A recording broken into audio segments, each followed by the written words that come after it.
So much blessings to all of you.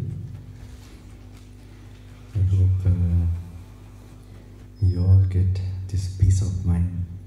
See the cause of suffering always.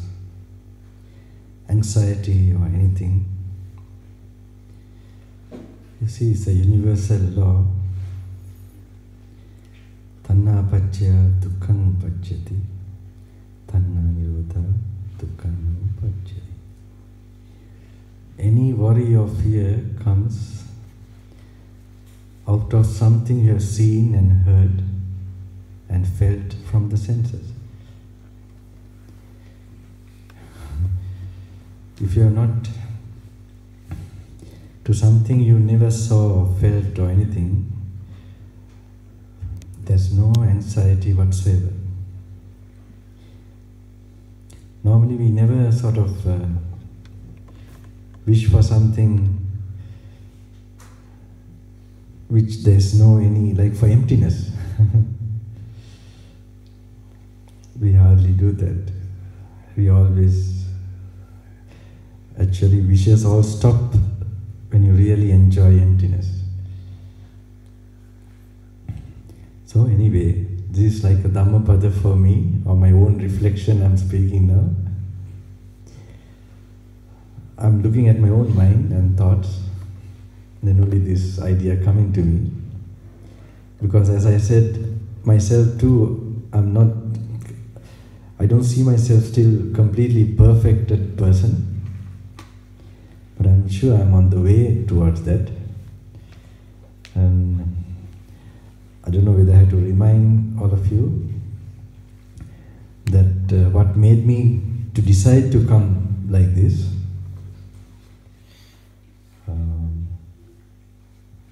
Have you heard that I happen to go to the Himalayas very often? Have all of you heard this? And it was 2 years back that I faced this, you would say, a kind of a near-death experience 2 times. And this situation only, the thought came that I couldn't share enough with the people. Because for many years, even when I was a young monk, when I was invited to help or to do some things for the people long years ago, that was to America, I happened to tell them when I'm an Arahant. You know, Arahant means someone who is completely perfected, who don't get angry at all, who don't have greed or any kind of delusion. I was not joking, I was serious about it. But then I thought maybe at the age of 40 even I might attain this, or not attain like that, but something, I have something in my mind. But at the age of 40 I came to the public in Sri Lanka. Slowly crowds were coming, and but one thing I remember, people used to ask me, Bhante, now I notice even my organizers in Sri Lanka, when there's so much crowd all over, before they talk to me, they look quite okay. But when the crowds are there, they all look so different. They seem to have, I wonder what has happened to them. And sometimes they think, oh, maybe Bhante also feels the same thing. Like the one I had, I was like, now after, now I go to Himalayas again and keep practicing, and even the forests. So I remember I had this program, which was the one beginning of, I think this year, yes, beginning after a long spell of not having anything. When I had this program, there were a lot of people. Actually, I don't know, there were also some rumors that went that I will perform some miracle or something. So, Sri Lanka, they get so excited about it and they are thirst waiting for something. Of course, I like to do it, but I will not do like that. I'm also working towards that. And anyway, there was so much people, but I felt that those people were not the real, there was something wrong with that crowd. Like from afternoon, I felt this kind of, myself a little bit agitated, though I was in the room meditating. There's the hall downstairs and upstairs I was staying. I could feel some restless vibration. Normally, before the program, it's like some kind of divine word, you feel so nice even 2 days before. So I was there, and then suddenly I was wondering, and when I came, and I need to get into some kind of certain meditation before I normally enter the crowd. That time it was getting delay and delay. So anyway, I went, because so delayed, I went to the people, and I was like, exhausted, stuck. But of course, I have two, 3 types of meditation. when even with the altitude sickness, where I could change to that and have my cool and peace of mind. So this is where you like let go everything, you know, like this, not the kind of power meditation connected with wisdom, where I just see this is the condition of my body, mind now. And I found that I was so, you know, like exhausted. I couldn't speak, I couldn't think. You had to think to speak, right? And I told the crowd, I don't know what has happened to me, but I did know later. It's like all these particular, you know, sometimes my body reacts to a certain environment, and when a lot of with metta and without a buffer, if I go like that, especially in a crowd like that, certain unseen forces, certain, you know, they also want to sort of liberate themselves or come out of their worry and suffering. So what I got to know was they all like got into my, like they held on to me or something like this. That's the weakness I was feeling. And later I had to only think of my master, my teacher, and then come out of that particular, you know, like I was feeling stuck like. And then I was able to, I feel sorry, these people have come long way, and so I managed to, but I knew something wrong.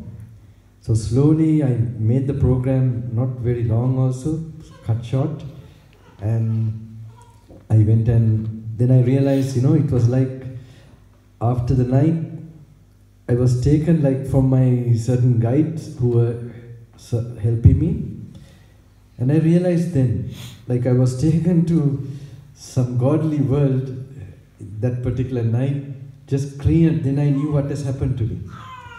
But that time also, okay, I was okay.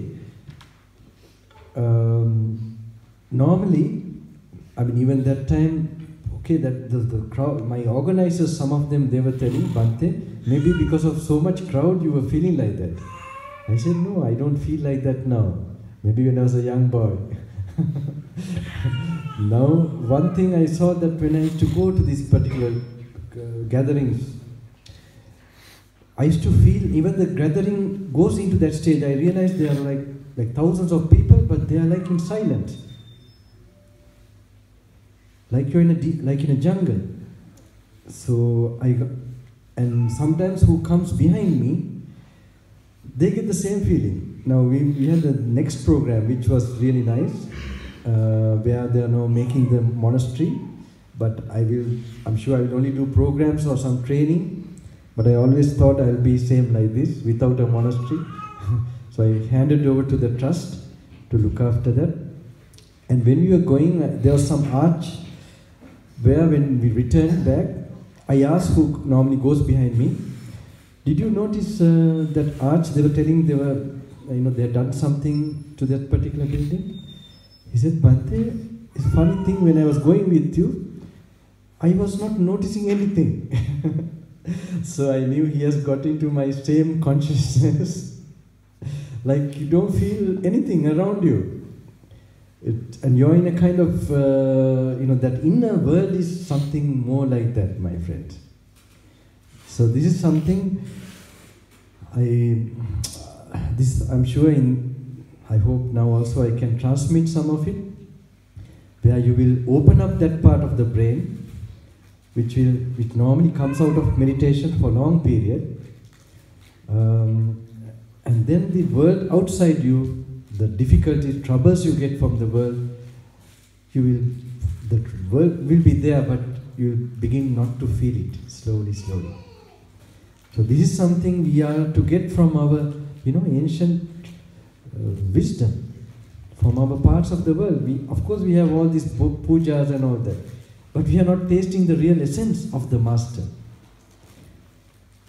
So, how many of you know that I had to face near death and that you're seeing a ghost now? You've heard? No, all of you know, I think, here. Isn't it? I think it's not like, okay. Because I want to tell one thing, I'm not coming as a monk because I see this is not for me any delight to come like this. I have nothing to enjoy here. I only enjoy if you tell me something, there's some kind of mystical thing, something. So I find in Himalayas and sometimes Sri Lankan, the ancient, you know, the Arhants where they stayed, those places really interest me externally as a place to visit. Even Buddha Gaya I like very much. But one thing I was so happy, even yesterday, it was one of my happy moments really. Reason is, though there were certain people, I told some people to sort of, who have some problems, end of the program, just to slightly raise hand, just to get my strength, so I can. So when I did, there were one or two people, I remember slightly, he looked such a young person. I hope you all will not recognize, because I just want to tell only that, where I saw him also, and I of course blessed all of them. But they happened to come to where I'm staying, the monastery, and offer something. And when I got to know the trouble the person was having, I was thinking, if I only came to meet him, that's enough for me. This is all my whole mission. I was so, and it happened in several places. One place was in Italy also. And that gathering, I know, they were like all brought to gallows. There's one crowd I saw, now this crowd looks a little better, not little, quite okay. But there, that crowd looked like it took me 1 hour to get a smile out of them. Smile means the joy I experienced, at least some part of it. And I was so happy. Like children, when 1 hour passed, they all you may have problems, but you feel it because you're also not clean inside you. Clean means you so much identify with the problem. You identify because you still have so much wrong idea of self. You think something which is not you as you, and it has been you have to train specially to notice that. If you are not trained, you will notice the normal way, the natural way. You feel my body, this body is me. And the thoughts are me, the consciousness is me. What I saw, the memory is me. So unless you have a proper reflection of it and kind of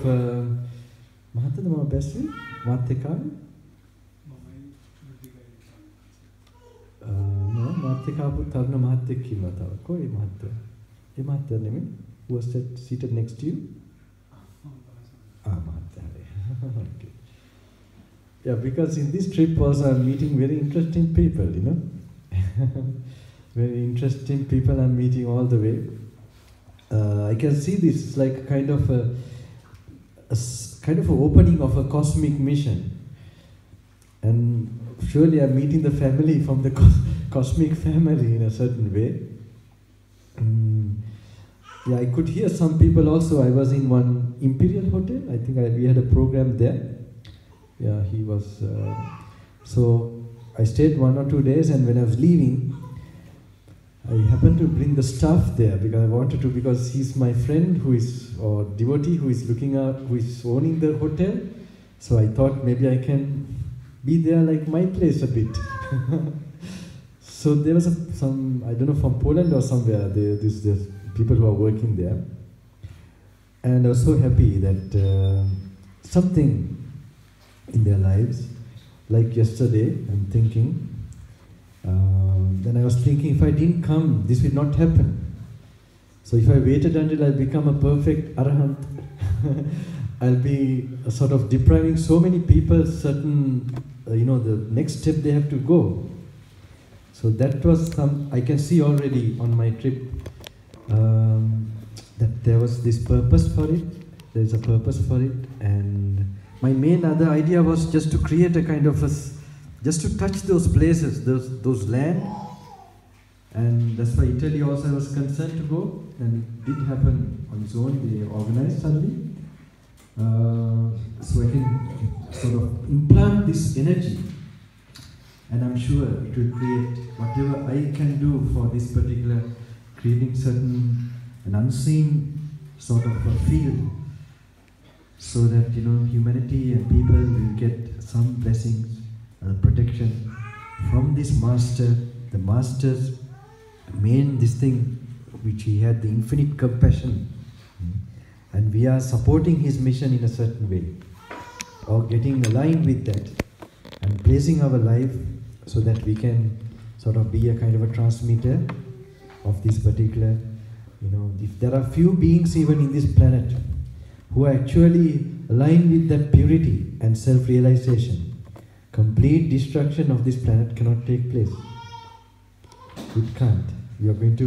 I had a nice experience in Rishikesh one time. So in Rishikesh, I needed warm clothes suddenly. I was just suddenly planned to go to Badrinath, the Himalaya further up. So then there was one near Shivananda Ashram, there's one Swamiji, Sri Lankan Swami. So I went to him and he gave me all the clothes. So anyway, I came to return back. Then he noticed that I had no shoes. So then he suddenly told, Kali Yuga has not come yet. He had a meaning, Just keeping, now I think, not shoes. If I don't have a cell phone, I'll be stopping the Kali Yuga going on. I'm not putting that much standard, but I'm putting the standard of cell phone for monks. Because as far as I know, whatever we experienced, it was when we were in a certain degree of solitude with nature. We just now stopped one place just to pass time. I remember the same and similar atmosphere. We used to go for walks. I used to have this habit of going for walks in southern Africa, Lesotho. And then only, just that environment and just being with yourself just sparked certain insight. And later on, it was always when I was in the forest, especially as a young yogi, in a silent, solitary place, and not sort of filling the mind with a lot of knowledge, no. Just had these books, the spiritual books, like the suttas, just a page or so, not many suttas, and then contemplating those things.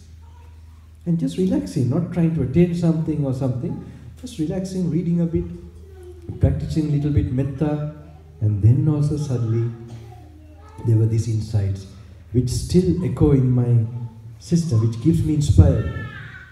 Because I see that is where the end, that is where that place is seen, the place of liberation, place of wisdom. So only it's a matter of time, you have to repeat it and keep focused towards that. So my friends, that's why I would see this simplicity.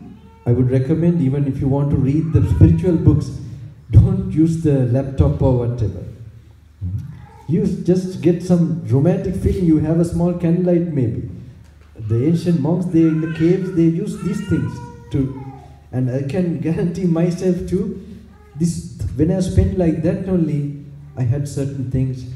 Even in the yogic way, in the Himalayas, and with a certain master one period, like he was not talking to me, he first sent a ticket when I was 27. This is where my father got first the belief that with meditation he will get money also. Because he was thinking, he's meditating, what will be his future? I can't just guarantee he has money, I keep money for him or something, so he tried to push me for a degree. So I did, this is a long story, I went for that also. But then, around 25, 26, I used to go to the forest, come back like that, 22, 23, with my teacher I used to stay. But 26, 27, I knew, I had some idea also that things were changing, my destiny was forming. There, somebody gave a call when I was at home to my father and said, is Shanaka there? And these are not known people. They said, what was it? That in a dream or something, that somebody has told to get my ticket to go to India quickly. That one particular guru, and they were worried that I would not accept it. So they told me, Shanaka, it tells me that he's here now, that we want to buy his ticket to go. So my father, he's a very practical man. Down to earth, he would think very, so he was wondering, there he got some faith, there's something behind. And this all happened that time. Then I went to India. And there also, the particular master who called me, actually he was seeing that that whatever he wants to train that time is now going to be used for the future. So there, but still he didn't speak to me at all. He just ignored me for 1 day, 2 days, 3 days, 1 month. I was wondering why he just told me to come, and he arranged everything in such a mystical way, and then I am here and nothing is happening. I was frustrated and I left to another mountain, and I was with some biscuits and had a small statue of a certain deity, and I was just meditating there. I was fed up. I didn't want to go near the ashram where that place was, so I was just meditating. And then one night when I came to like a very empty shelter, I used to sleep in that shelter, go daytime to that mountain. At a particular time, I never forget. Now normally you have the Sankaranti. I don't know whether you know Sankaranti. In the Tamil people, the Hindu people, they very much follow this. Like around January, you have like the sun, the earth changed direction. It turns back and goes towards the sun, my friend. So this turning, the Sankaranti is actually where, like it is said, Uttarayana. Normally when I remember after a long time, I'm recalling this particular aspect. So normally your cycle, like your spiritual this thing also starts to energize, because it's going towards the Himalayas, this kind of magnetic field, this energy. So who knows this particular auspicious time, they wait for this time according to normally the Hindu old, if you look at the ancient texts, some people waited for that moment to die also, to leave the body. So if you have, so this particular, exactly that particular time, I never forget. I was about to lie down. I remember Ananda Hamdru, where I was, like after meditating, I was about to lie down. Before just keeping my head, I could feel a presence of somebody. And suddenly like something, like I could feel an influence of an invisible force to the stomach and to the forehead like this. And like an energy blast, a strong energy going and just like going out of my, I don't want to explain it further what it is, but there came to my mind, anything I wish, anything I would think it will happen. There's any force in that. So, of course, now I use that, I use these practices for only one purpose. I wish for your happiness. So I thought if such a thing happens to like person like Hitler or somebody, I don't think it happens. It happens, those energies come with compassion. They have a kind of law. So that time also I remember it was in those mountains. I remember in that simple life, just going to the open space, no shelter, and meditating there. And later on, of course, in caves I happened to stay. I'm just stressing the point of, so you can't go like that, that is not necessary, but in your room also, imagine yourself like you are in a kind of a, how those ancient saints stayed, and let me also get their spirit, and just read those books, it will meditate, so that you have the same feeling of solitude. So, today I don't know what to speak to you all, let's see. Have any of you listened to some of what I speak about internet and all these, some things? Do you listen? How the demons enter and how you sort of careful where your energies are lost. Have you heard these things? It's boring for me. Yesterday was a nice discourse for me. I just went to suddenly a topic of, I think here the monk also told, I have listened to Bhantes, but this was different. I want to come to that, to see how to find out who you are, to understand anatta, and to make it practical. That's why I explained, like if you now normally, when you have stress and worry, it's something about the past, or anxiety about the future. Now these things happen, my friends, you don't see very clearly who you are actually. Actually, the idea of you comes with feeling. Now sometimes you are seated like this, and suddenly if you sit for a long time, your leg gets numb. And if you don't see your leg with your eyes, you get the question, is there my leg? Is the leg there? You will not notice it. So you can see when you move, when the blood starts to flow and you get the feeling. With the feeling only you get the idea, oh, it's my leg is there. So my friends, to feelings only, that feelings is one factor of consciousness. Every moment of cognizing, consciousness, you have a feeling coming up. So normally with the five senses, you have always different means variety of feelings, but it's feelings. With eye, ear, nose, tongue and body. Normally with the mind, we have the memories of those five senses. But with the mind, we have normally, these are all what are registered as memories. But if you meditate and we have peacefulness, that's also a feeling. That is called equanimity. The equanimous feeling. Now this is better than other feelings, my friends. Because that frees you from this, that's why Buddha says, if you enjoy any feeling, enjoy the enjoyment of dhyana, samadhi, because that is niramisa. It is not of the world, it is of coming out of the world. So normally when you have your attachment to five senses decrease, the samadhi comes. So now the five senses, the objects of the five senses are the main distraction, main obstacle for coming to that tranquility. So when we say we are in London, we are with family, we are going to office and all these places, this is the interaction of the five senses. So the problem is when you don't experience enough equanimity and you are experiencing much of this particular work of the five senses, you fall into stress. When we say someone is having stress, that means you have a long face or heavy face also. That's the Abul Munak. That happens, it will happen automatically. So if you don't give enough, there is that energy brain. That energy brain will activate only if you go inside enough.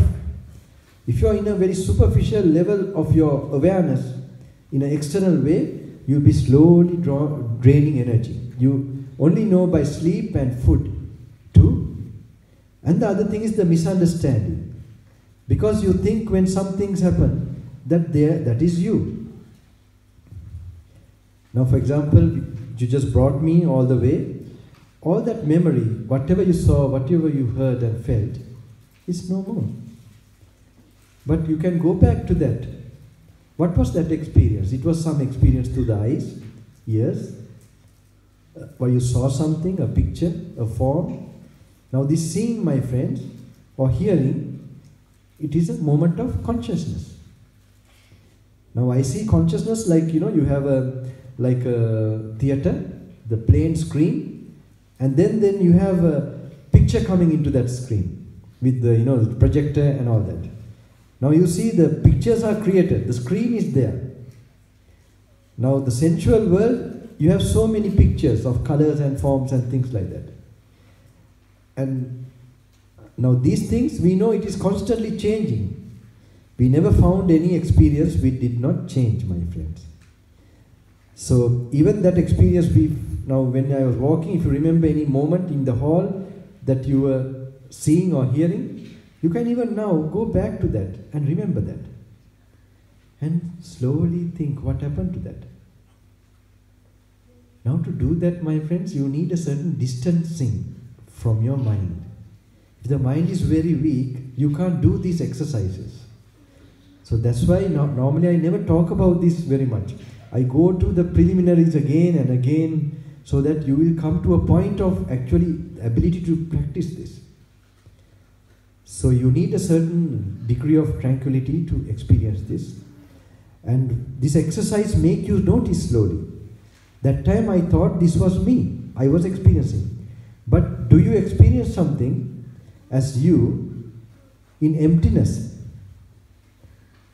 You identified what you saw, the perception, the feeling you got as you. And can the idea of you come without those perceptions and feeling? What do you associate to get the I? You have to associate something to get the idea of I. It is just coexisting. So, when you look back, you find that you saw that, you can go back and see, then what happened to that I? What you felt and experienced, it just finished, changed to another thing. Then that I also must be gone. Then a new I. So when you really look, you realize this idea of I is not, it's something created by, it's like a idea, a concept. It's not something really existing. It's something you have sort of learned to think again and again for many, maybe kalpas. And that has brought that habit. But when you look and watch what happened to that particular I, and you picture that experience, you realize, oh, it finished. And you'll be noticing that. And that noticing will make you to drop off that memory. Or not to worry about the future, that you never existed. It was a temporary thing that came and experienced, it went, and you just sort of grabbed it as you. But really, it's an idea that comes as you, with the feeling. You see, when you are numb your leg, you don't get the idea you have even a leg. But when the blood flows and you get the feeling, then you notice, oh, then the idea comes settled there, is you. So it's all, so to actually perceive this more and more, it gives you a lot of peace, my friends.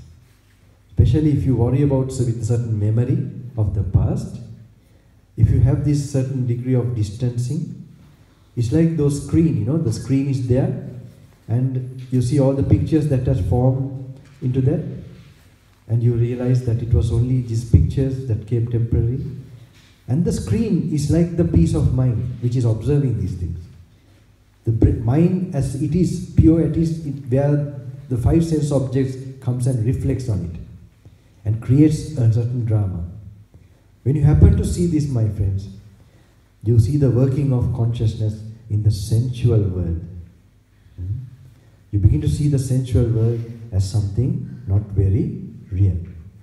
It is something, and is ego forming, strong ego forming.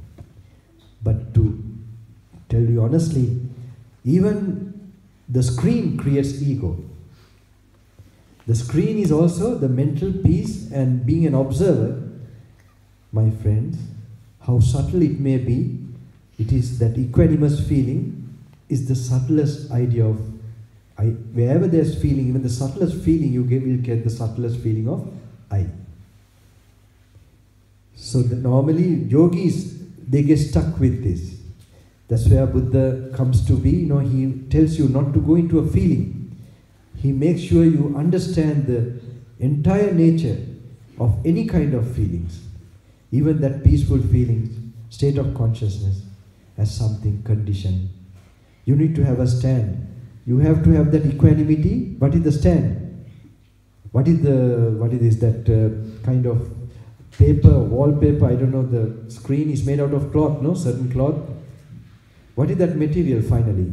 It is a certain part of our brain. That part of our brain is that particular screen.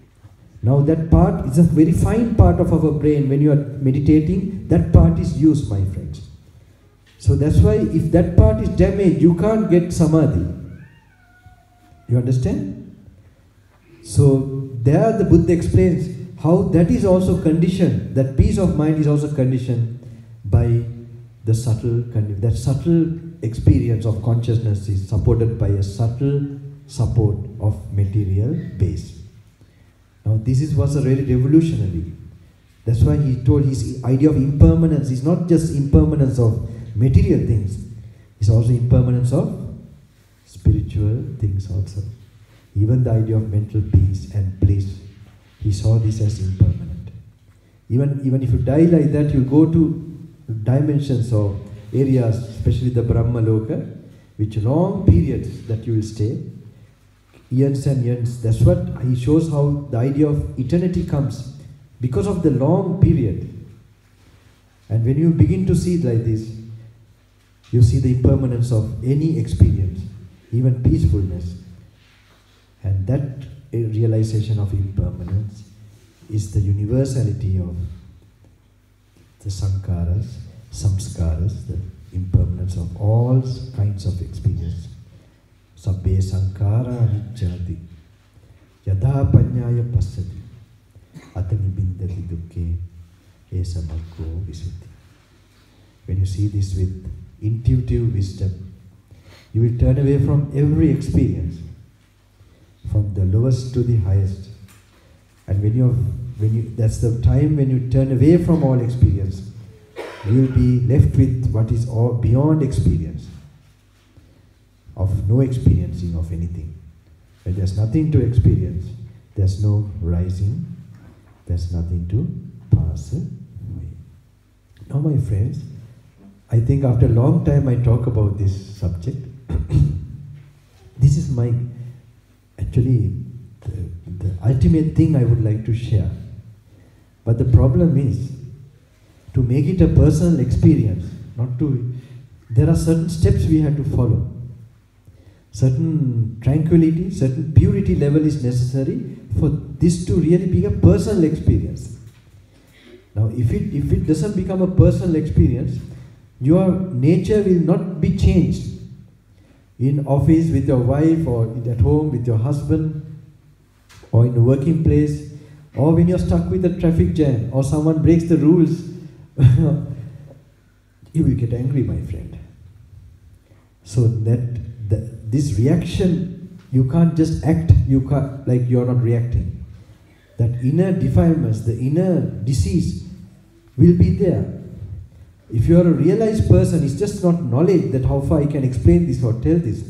When it becomes an inner vision, there will be a change. Sometimes some beings, monks who didn't have this, who had this experience, but they are not capable of explaining. So they were really saints. And there are some monks who had a lot of knowledge, who were able to explain and discourse everything, but they have not ever experienced it. So this is my main purpose, is how to bring this to an experience in all of us. So I was planning to talk about just the matter I was talking now when I came to the public, 2012. But my discourses changed into another topic. When I saw the current condition of people, and also I saw that these things I myself face, and these things if I don't tell them, how are they going to improve? So I have normally a kind of a stock explanation, maybe you'd have already heard before, that we have to see today we have addictions and ways of where we lose our mental energy. So these things, if you don't address and correct ourselves, this realizing of this spiritual thing will be a dream. It won't be a realized thing. So yesterday I was very happy actually. One of those practices, there was this person who was the gentleman who was hosting me, or I think he was the one who was driving me to this other place. And so most of them who are going, I think today the group was the very special one. They kept noble silence. They had so much faith, I think. I felt I didn't want to freak them out, you know. They should relax, they should feel this is your spiritual mother or father. But of course, you know, but it's also nice to know, because it's not done, you don't go into peace of mind with stress. There's a way you do it in a natural way, and I'm sure now I'm going to impart to you all.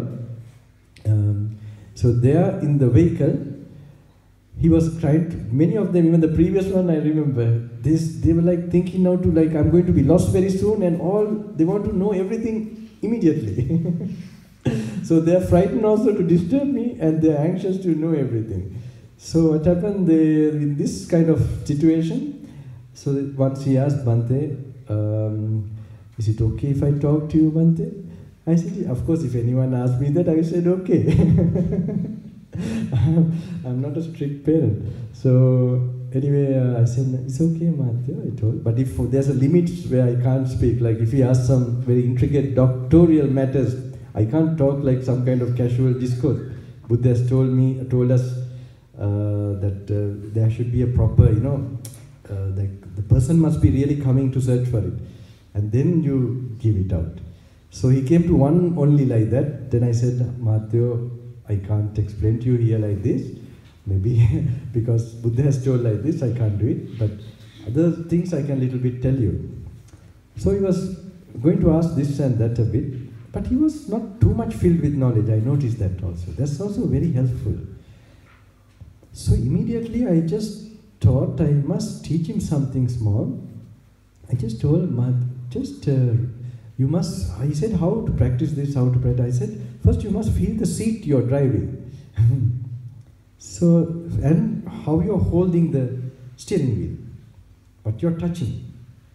Now this is, my friends, to place yourself, like you're now a scientist trying to observe your microscope, you're focusing to the present moment. So first, you place yourself, you watch the present moment. So you have to learn to anchor and see the peacefulness in it. So I told him just to feel the steering wheel very well. Now he was not leaning in his chair. So I told him, think of the reclining chair we have in Sri Lanka. You recline comfortably. And he started to recline. And then he was holding his this thing, and he was feeling the touch of the hand, the steering wheel. And I knew he was getting it. Because, what was it? I found him not asking any questions. He was becoming, I knew that I told him, just hang on, you don't try to do anything, think too much, this, that, just keep on feeling and touching. And I could see, then he said, Bhante, oh, I am now feeling very, very something relaxed. So I said, now you came to this program, just previous one, I think, he was there in another program. So, you didn't hear what I said? All this effort I am doing, you didn't practice after you went. You didn't try it out. Bhante, somebody has to tell me like this, otherwise I forget it. But my friends, these are very important. I am telling you practical tips so that you will overcome all this. It becomes, because my whole life is not a lot of knowledge or something, it's fully done. I tell always, yesterday also I told, I am not a glass box monk. My bed was, now these days I feel sometimes sad also. When there are so many people, now when in this Imperial Hotel, what can I do? I used to sleep in bus stands. To save money to do the practice, my father gives me for 2 weeks money, to stay in India, and I spend 6 months with that. So I just get the enough food, and one time I was staying in a bus stand. That period when I was with that master, So I just, I used to go to the public toilet and then just do the things and then continue. And all the places of the Himalayas, I happened to go that time, which only Kailash I was not going, with the same money my father used to give. And that time nobody, as a young boy, he was the only sponsor. So it all started from that ticket offering, another type of people start to come in.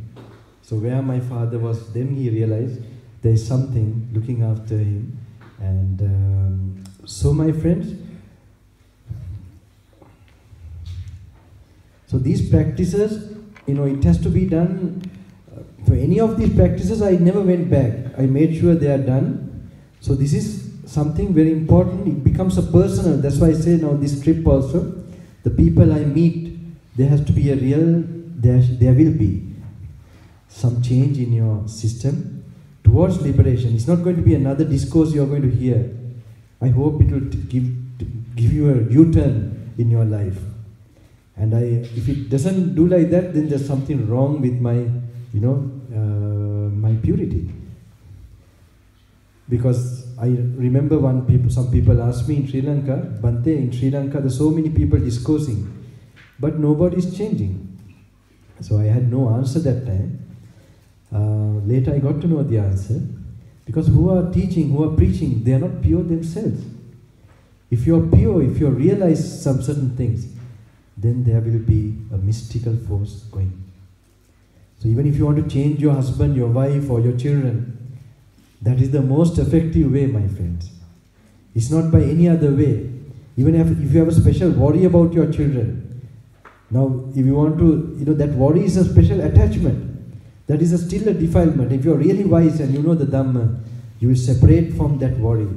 Because if you're really with the Buddha, in his practice, the worry mind will not come. Your mind will be, worry is a hindrance, a nivarana, a weakness in the weak part of the brain, the reptilian brain. We have two parts that is working. The special part where we think and understand and do meditation, the cooling part, and the other part is the reptilian brain. So whenever our minds are having many thoughts and worry and fear like this is the reptilian brain. So when we worry regarding our children also, I don't have a personal experience with children. I see a lot of children here because I have never been a father. But I can see from my father and other fathers a big attachment. I can only refer to my great-great-grandmother. She, when one of the sons, he happened to drink and gamble and all that during the British time. He happened to die, he was about to die, and then the mother didn't go there. She even shed any single tear. She was holding this rosary and chanting and no tear. And then she used to tell, she never went there near even, and just lit a lamp in front of the Buddha. We hear this, she did like that. And to see, she used to tell my mother, this is how my daughter, this is daughter, this is how you practice Navasivike. Have you heard of Navasivike? This is the Buddha's practice of how to, see the illusionary nature of the body. How to visualize it decomposing, or the body after the death completely, the motif, or these bodies, 1 day, 2 days, how the worms come and eat, and how the pieces, eaten by animals. So to picture that, she was telling this, so that means they have been their normal hobby or how they spend the time was picturing these things. So they purified their consciousness from illusion. There's a reason, because they associate such monks who practice that. And if you practice monks who always stress to do Kadina Pinkamas and only Pinkamas and donations or whatever, this will happen to you. My grandma also, we were at Vajrarama, you see, and we were connected to that in Bambalapitiya. So my grandma, she thought the monks have told that Katina Pinka Mukada Dasamaha Kusal and all that is okay. But then she was happy, okay, I completed that and I am more alright. But now I teach people that doing all this meritorious and service is okay, but it doesn't guarantee you a heavenly, because if you still have sensuality or sort of you're distracted by the external world, your meditation is not strong enough, or your peacefulness and your wisdom is not strong enough to withstand death and guarantee that you go to a more peaceful, sublime. So this is why I try to bring meditation to your daily activity. While you are doing activity, how to do activity without getting tired is very important. And when you master that, your normal work becomes a joy. And to do that, first you must see any activity you do which is more gross, more damaging. That is, especially I always tell,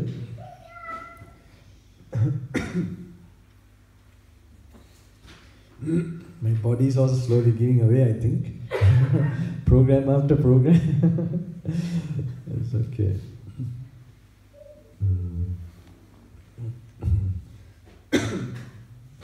So, it's not my body, isn't it? This is important to something, but of course to give you something, I have to have a certain physical, this thing.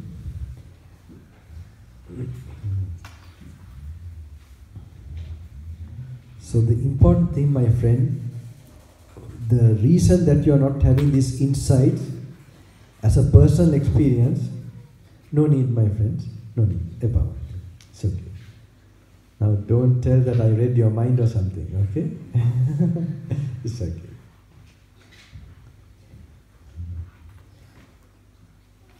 Bante's, you know, some people think no food sometimes or no this thing.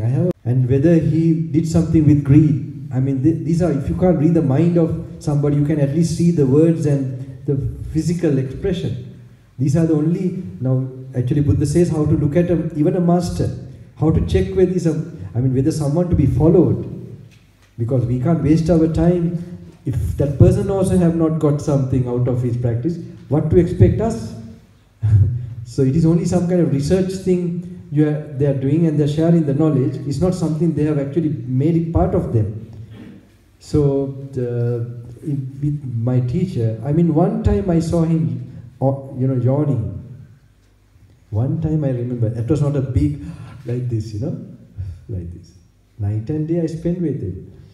One time I saw, maybe one time a little irritated baby. But it doesn't show now so many years, sir. 2 times I think, one time he was, something, but he didn't tell, he just told something little. And also once with me I felt, because he was telling me to ordain and so on, and I was doing the opposite. And he told like this, I explained to you like this, and you do like that. In this tone, not like, and then he continued to teach me some other things. But I didn't believe him also. I was very worried about ordaining was a big thing for me, it's a big step. So 3 years he was actually and that was the biggest stress I had that time. I used to go to the Himalayas and think this old man will forget when I come back. But when he sees me, he would say, how nice when you ordain. This is like this he used to tell. And I know he's hinting me. So one day I was so stressed and pressured, I just told him, Bante, I can't become a monk because the monks are deteriorating, the Aranyas are deteriorating, and like this I told him. Or the dispensation, the religion is deteriorating, like that I told him. He looked at me and said, your consciousness is deteriorating. That you enter this order and inspire each other. Don't be separated like that. And he taught me a big thing from that. That how this particular, what we are seeing from outside is something, a reflection of what is inside us. I'm going to explain a nice point about this.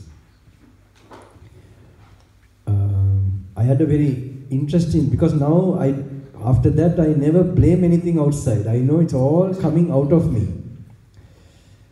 It's a bit of a long story. A long time I didn't say this. Maybe I will explain this. It might be helpful to understand something about life. Before I became a monk, there was a certain monk, or another monk, ascetic monk, who inspired me. He was actually staying in some ancient area. So when I was going as a layperson, I saw him, and the main problem that time was how to, remain whole life celibate.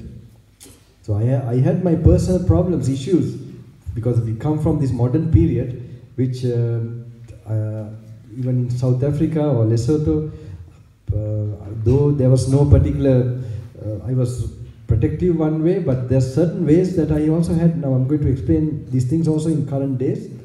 So these problems I was facing. So to say lifelong this practice, how? This was the main issue. So when I told this monk, he just made it so simple. He just told, when you practice the samadhis, you will no problem like that. So he gave so much confidence. I really appreciated that. So after he explained to me that he was going towards, in Sri Lanka, Kirivera, no? From Kirivera, he was going towards the Devala side. Now both sides, they are selling flowers and it's very busy. Now in the middle, he was walking. From far away, I was seeing him, how he was going, not distracted anywhere. So focused, like a warrior. It was so inspiring to watch, like the whole world is going in a worldly way and he's going completely opposite. When I saw him, it really inspired me. I thought, I wish I could be like that, but this is an impossibility for me. It's like the sky and the earth. So I just looked and waited. After 1 year, I am also going like that. So my friends, I think yesterday that gentleman asked me, how is it, Bante, when someone practices or a relation or someone attains this, it makes a possibility to others. This is the mechanism of consciousness. If someone becomes an enlightened soul, he creates the possibility because he is interconnected and related karmically to that field, to that dimension. So don't think that you are like a separate thing from outside. What you are conscious of, you are connected to that. And when you change yourself, you will be changing in the most strongest way, without even effort, the surroundings around you. So this was very true. After one year, I am also with the ascetic robes, and then I see how it happened. Then later, after 2-3 years, I want to pay respects to him, because, so I told my teacher, there was such a monk who inspired me, can I pay respect? So I was a new monk, young monk. So then he said, okay, you can go. And he told something about him also, that he's a good monk and so on. So I left. And now I am, that time also I had in mind to go for a short while wandering. I don't know, this is very funny, like wandering means for 1 week, 2 weeks, just to sleep in a monastery, go walking, arms round, like the olden times. I was planning to do that because I got little permission from my teacher. I thought might as well use that time after meeting this master. So anyway, I met him, and I heard some of his devotees telling that he sometimes talks into the open. Some say he's mad, some say maybe he's talking to gods or something. So, but when I met him, he didn't show any signs of that. He gave me a nice inspiring talk until 11 o'clock in the night. And that day I was spending my time in one, you could say, some kind of people. They gave me shelter and I stayed there. So after his discourse, I came to this shelter. And it was like the shelter was separated by a certain, wall and this thing. There was a television going on. I could hear the sound very loud. So it was a little disturbing, but it was okay. I was reading these books and I was just waiting. And suddenly, again, the volume was less, but something was going on still. The sound in a certain way. So I was a bit curious also. I was wondering why they are still putting this, sound in this place. And there was like a window like this, and I just got up and I just went near there. It was just drawing me there, and I saw this television in front, in the other room, or like a room. And what I saw there was something very bad. And that time it was a shock for me, another thing, I thought these people were like some decent people in a certain way, and to see this was, and I had searched. Now I don't get angry from a certain age. I don't get really, that part is quite in control for a long period. It's not, I don't get that, but here suddenly I felt a little bit really upset about the people who were occupying that place. And I was like frozen, I went to my bed and I can't go out now, it's too late, and I was waiting until early morning to leave the place. And being a new monk, I was really thinking, my God, I would have even sort of disturbed my virtues by just seeing like this. And so I was in a very distressed state. Then I left this place in the morning. I was going very quickly to meet this monk, the other one, and I want to tell him what happened. I was waiting to tell him. And then he was not in a hurry, he was taking breakfast, so I had to wait until he finished breakfast. And then he took me under a tree, he has made small places where you can sit down and meditate in this sort of forest area. As he sat down, I was going to pay my respects and going to confess to him this kind of thing I saw what happened. Soon as I went to pay my respects, he started to speak to the air. He was telling like this, I never forget. Kamesu michachara, in Sinhalese, he was saying, Kamesu michachara sikshapadam parisang vendu kiyada. Telling that the rule of brahmacharya, rule of celibacy, tell him to be careful with that rule. Because there is a previous birth karma that is working. And what was it? But when he told like that, and now he's planning to go wandering for some time. Don't allow it now.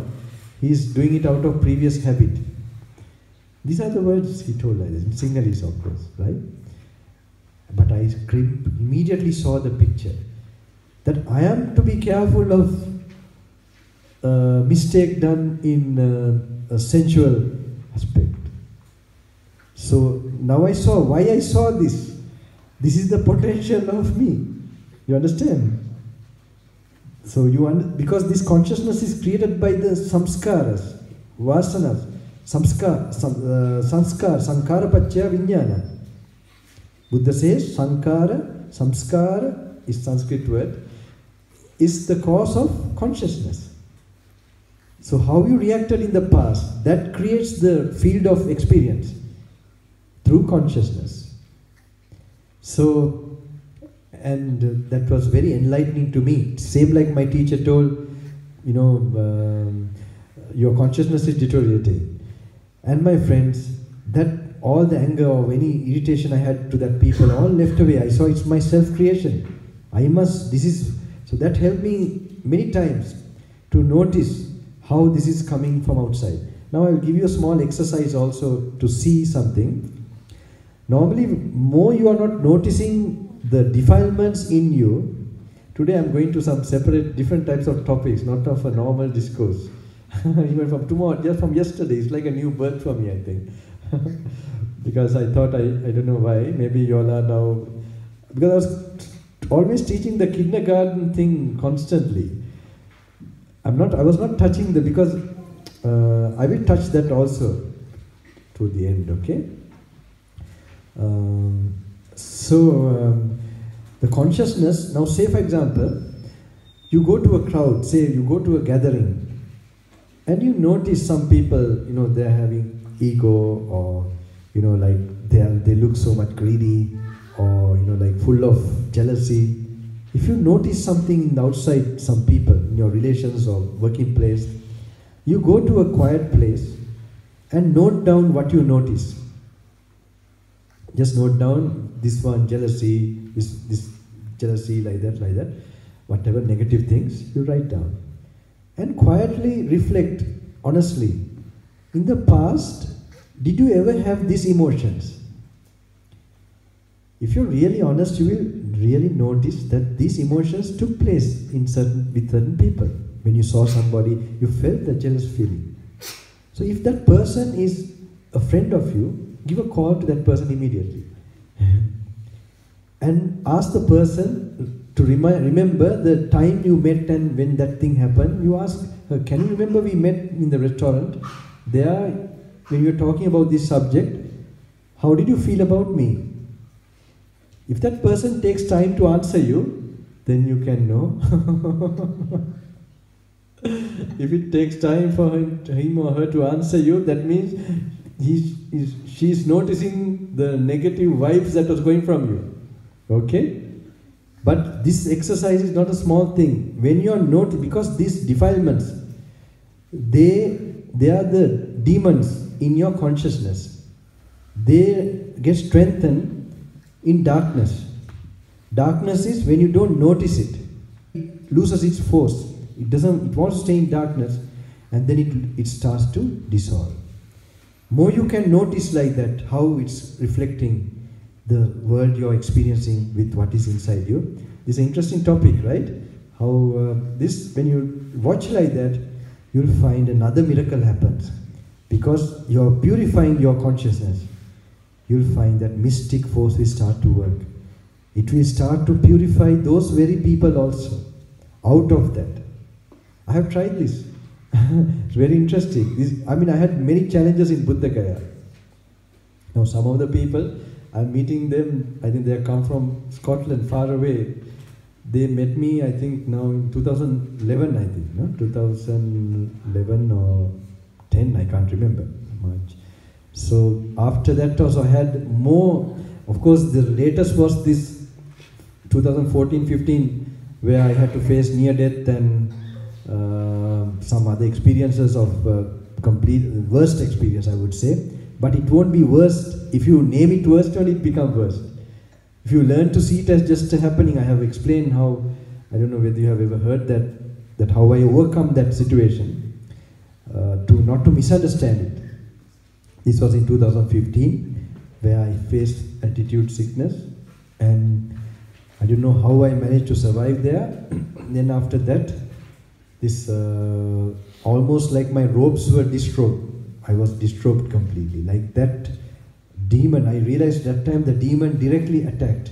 So what I cherish and what I like, it was all like shattered, most. And there, the only thing that made me to survive was to, just to think of the Dhamma, and that Dhamma was, I told to myself, don't personalize it. Now, this is not strong enough to convey, so I put a new word, don't egoize it. In other words, don't solidify this experience. It's just an experience, a phenomenon. And when I told and thought like that, I was able to go forward. And doing that, you don't know, these problems happen when there are gems in front of you. So I can understand even the Bodhisattva or the great masters, Arahants, when they would have faced these problems, but they didn't identify with it. The main problem is when you have a lot of ego. When you identify the problem as you, then it will suck you. It will just take you in that ego tsunami. It will just, wipe you out. But if you manage to surf through right view and to remember the Master's word, it can create gems out of it, my friends. Now, almost when there have been crises and difficult situations, great achievements have been got out of it. This nature gives you these situations to bring out of this particular, to bring out those particular potential in you. I mean, I would have not come to this stage of coming to you all if I didn't face that difficult situation. So, but these are just one stage. So that's why I was a little surprised how the demon could be so strong, because I know I met some people 2010, 2011, I faced the most tough time in my life. Another stage. Before coming to public in 2012. So before some kind of achievement, there was always so much. But I don't identify it. I don't even remember. Just to tell you all, I'm now recalling that. I don't see it. It's like emptiness for me. If I was recalling those things, how would I be today? I will come with a long face, right? You'll not invite me for sure. You will get more headache by meeting me. So my friends, that time, but I was also, now I like to tell about 2012. 2011. This particular experience, 2011, I was pre-warned. I was in the Himalayas in Ladakh for Vas retreat period, and I was told that now 2000, it was very interesting, this part of me with the rishis in the Himalayas, or in this particular, they happened to give me some idea. They told me, what was it? 2011, your last karma, now this was around 2010, your last karma you have to face, it is painful. It will go painful. Now I was thinking, it's not easy to make me pain, because I don't have much connections to anybody. So you have to have connections or attachments a lot to get the pain. So that time, they exactly told me the month, June, July, and also in some dream form also I had some idea of it, but I thought it's some fake dream. So I was in Ladakh that time, and so I was careful. It told me a month in the dream, October, September, October, like this. So that was the rainy season retreat. So I was very careful when I was going, wandering on arms, anything happened. So anyway, the time passed, nothing happened, and it was only few days left. Then I have to go to Buddha Gaya. I was there. Now Buddha Gaya is a very now in Buddha Gaya also it's very interesting. Many people complain to me, Bante, we come to Buddha Gaya and we having so many problems coming to Buddha Gaya. I should tell him, don't worry, Buddha Gaya is like a hospital. Your karma has been operated. It is true, my friends. Especially when you are going on a spiritual journey, you will have more problems coming because the nature is upsetted. But you must take them as like shortcuts. It's shortening your suffering, those suffering. There's a divine thing in it. Sometimes more if you are not getting problems, that means you are not really practicing. You are not doing anything spiritual properly. So anyway, this 2000, you'll find my monkey mind, right? This is how I discourse. Just it come to me and I don't worry about it. You'll see a maze. Because this is, I'm sure if you have heard before, it goes like that. So in this Buddha Gaya, then I came to Buddha Gaya. 3-4 days. Those days I used to spend the night outside. It was a very nice period. There was this, they used to allow. So daytime, lie down after 2 days, and then every night just meditate there. So when I was meditating, now 2-3 days to go, I could see something coming and going, coming and going, coming and going. Then I immediately recognized, oh, the karma cannot be avoided.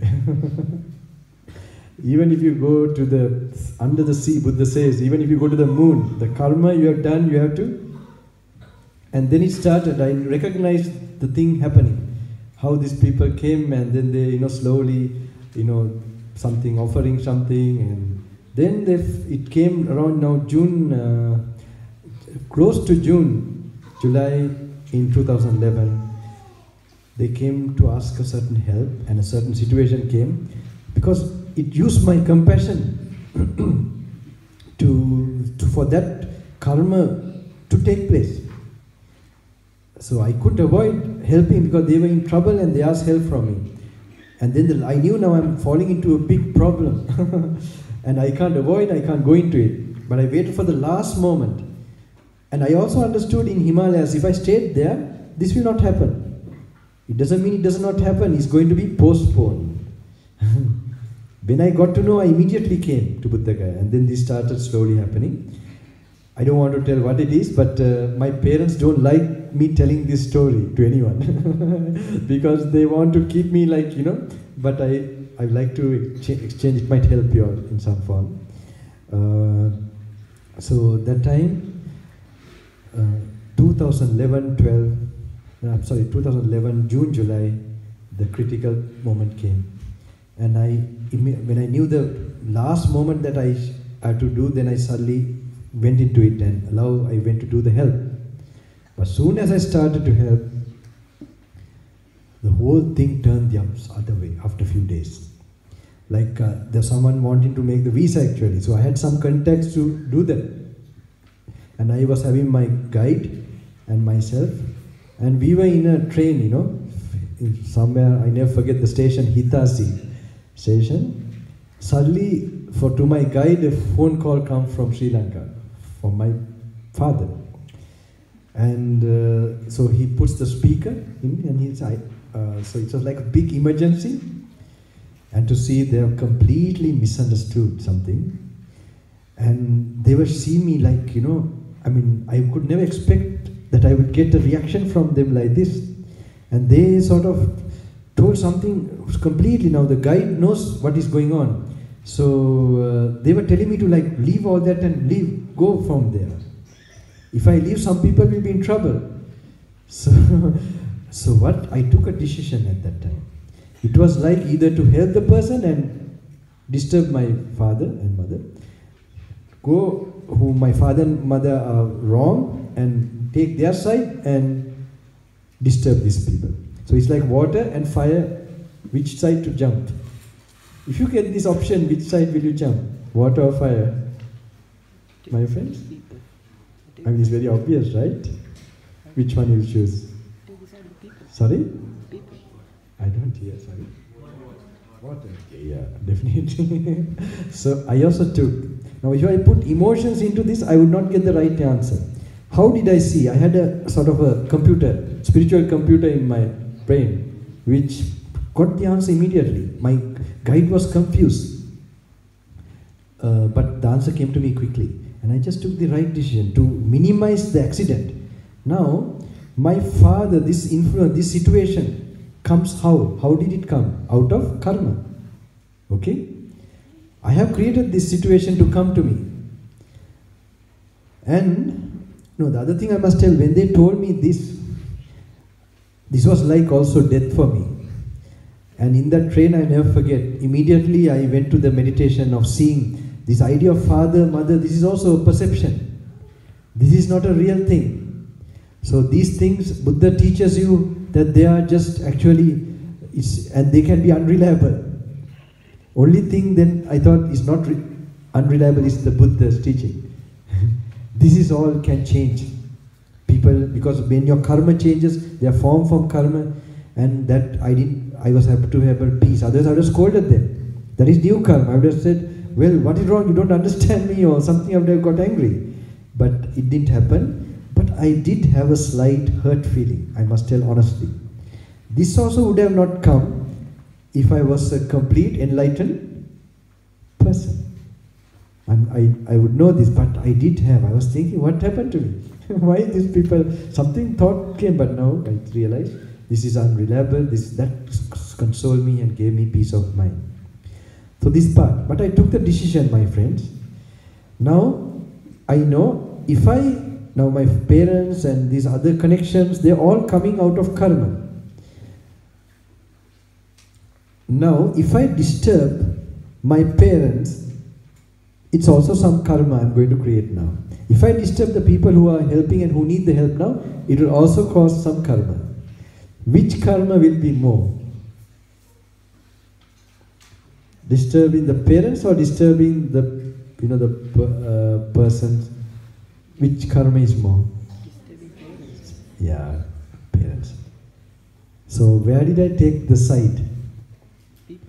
Immediately I took the side of damage to minimize the accident. But I settled the other person also. But first, so I got down from the Hitachi station, I never forget. So my guide was confused, I said, don't worry, we'll go back. And then I went to one of my brother monks. This was really a funny situation for me. And my seniors, some of the brother monks, they quickly took over the problem and went to the border and made the visa for those people. And then my parents came to their senses. It was for a short while. So they came to Buddha Gaya, and my father, he's crying. He's not a person who will cry. And he's telling, oh son, we have done a great sin for you, I said, don't worry, even if you kill me, there's no sin for you. I consoled them like that. And my mother was telling me, oh, you always console us. I said, don't worry. This was my bad. If I knew I was going to go through this bad time, I would not, even keep contact with you all. But I didn't know that this will really happen like that. So this is very important, my friends. Sometimes when we take decisions, especially with parents, then it comes to if you're married, husbands and wives. Now sometimes some wives, they like to do a lot of pinkamas and pujas and all that. So I normally tell them so some the husbands are more like practical, they also write in a certain way. They see that they could be tricked and they can be but how do you get into a marriage or situation? There's a karmic exchange. So in that situation, I always tell that if, say, for example, the husband agrees for you to go, then you have to explain and get permission and come for a program, something, okay? Even if you do like that, you will find, if you are very observant, you will get some result, but not the one you expect in that particular function. Say you they really disagree and you come. You tell, no, I'm doing my own thing, and you come. You'll find you'll gain nothing in that program. If you really watch that, because that's the karma that shows why you are getting the environmentally that type of level of support. From the environment you can know your karmic terrain. You understand? You can know your karmic terrain, which terrain you are in. From how you have to be a little observant and sensitive. So when you know like that, then you know this is not the right time to do. Let me do my meditation in my room. Let me see when he gives permission to go. So these are small tips about life, my friends. So even some things like, now there was a Muslim boy who used to come to me in Sri Lanka. He wants to he wants to be a monk. So every monastery in Sri Lanka, they were fully ready to make him a monk. Because making a Muslim is quite a big thing for. So unfortunately, we never think of the individual. The Buddha is not concerned about Buddhism. I told sometimes in India, Buddha was never Buddhist. this Buddha is, that enlightenment is something free from everything, free from himself, free from all these ulterior motives. So anyway, somebody maybe told something, he came to me that time, and when I saw his condition, immediately I got the answer. I told him, your next step is to get married. He was surprised, but I explained to him.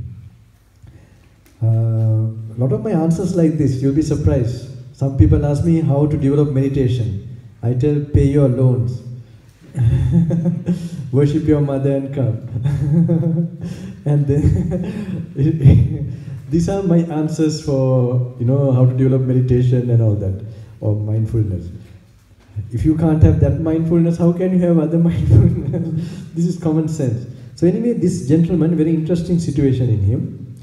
He was meditating already. When I saw his body, I saw a certain karmic disease he's having. So with that disease, whatever he do is going to create problem for him. So better to have problems married than being a monk. So he'll want to be a monk more. Okay, I'm little sometimes mischievous about it, okay? Anyway, I told him like that. Actually, I didn't tell him like that. One thing was that his parents are very old. Being Muslim, they will curse him. If you get the curse of that parents, that will be the worst thing to block your entire development. So his parents will never agree. And that is that one. And he had a karmic particular disease. I hope this, maybe if he listens, this is not good. I don't want to tell his personal part of it. So when I saw this, I told him, don't worry, if you're destined, if you're good karma, be brave. Now parents want him to get married, that's how we can make them immediately happy. So I told him, just go, don't worry, you tell your parents, and if you're really destined, even the close moment, things will change. So you be brave, just be in the present moment, make your moment harmonious. So he told me, okay, Bhante. And he went, and they have made some arrangements for him, and he has gone. So one day he came to meet me and he said, my engagement is in February or something. Then I said, okay. Then I happened to leave to India somewhere, and then I came back. So it was like April or something, March, April.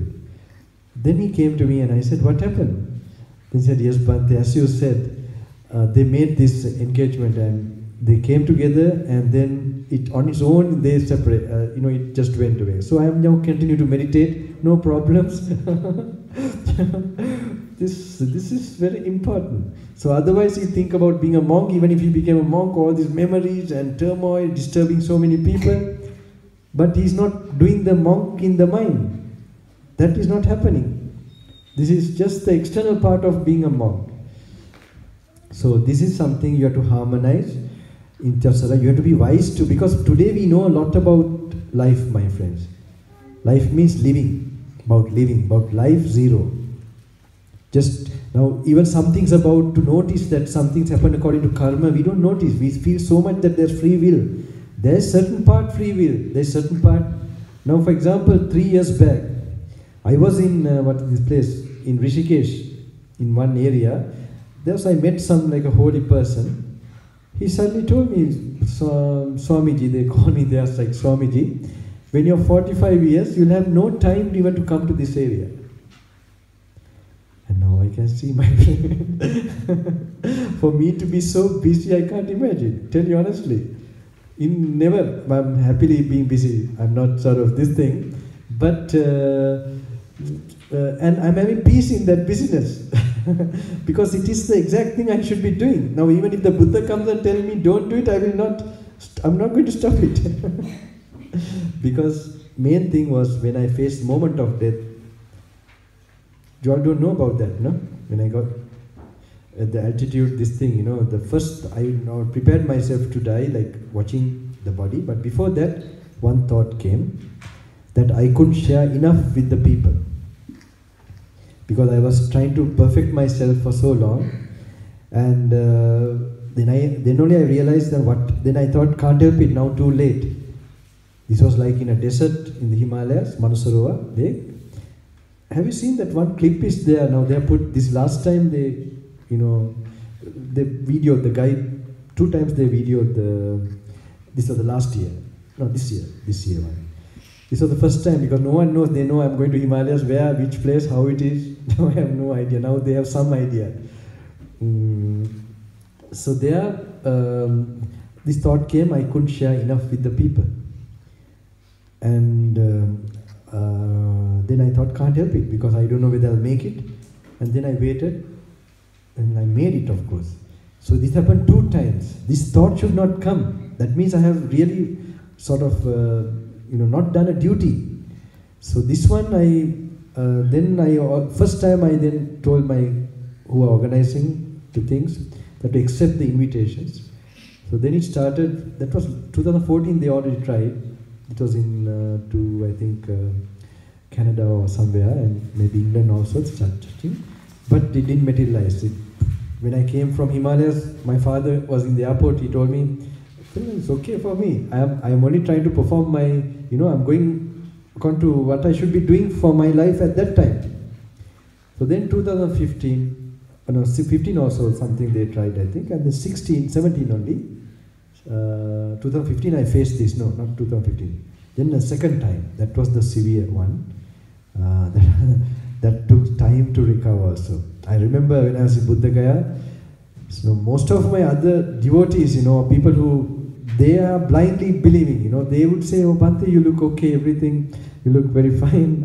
When I asked them, I used to ask them like mirror on the wall, who is like something like that. I used to ask some of my, they say, but one devotee, he was very, down to earth, and he said, what happened to you, Bhante? You look different, that shine, that charm, there's something not there in you. I said, don't worry. I kept on practicing and continue. I remember after 3 months, when I passed 3 months, then he said, oh, now you're back again like that. So my friends, it takes time. It was a big blow, big shock. And I learned some things really practically. And I am still ready, because I don't know, challenges should come all the way. But that was a big lesson, to see that main thing that the demon will hit you through your ego. Soon, that is the main, ignorance is the main way that the devil can enter you. So finally, that will destroy the demon or devil or temptation or whatever, will be wisdom. So it's not just running away from something, it is when you remove the fantasy around something. You understand? These are other things I like to explain, because how you look at what you feel attracted of, suddenly you feel something like a special thing that you should experience. Because everything, when it takes you by surprise, you feel, like something, oh. But when that awe is taken away, for that you have to see the thing as it is. When you actually get to know what it is really, if you have really seen it at that degree, there will be detachment. Because in close quarters, everything is really foul, it's not nice. That's why the main noble truth of suffering, the Buddha teaches. Today is a funny type of discourse I'm discoursing. I didn't touch any of those topics. I'm trying to force myself, because whether you all will miss something, I feel bored with that. I'm always explaining those things, and I go like this. Any question you like to ask? So I can, answer and then go to a topic from that, maybe. Anything you like to ask? Yesterday there was some nice one they asked, and that draw me into a thinking mode. Otherwise that part gets completely nulled, because, and then when it comes to thinking, I'm like, something is happening, it's not live there. Anything you like to ask?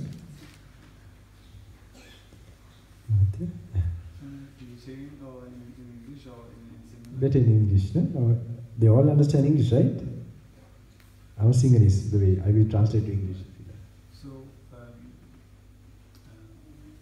to eradicate Sakkaya Ditya, and what's the Buddha's teaching for that, and what's the practice to eradicate? That's a nice one.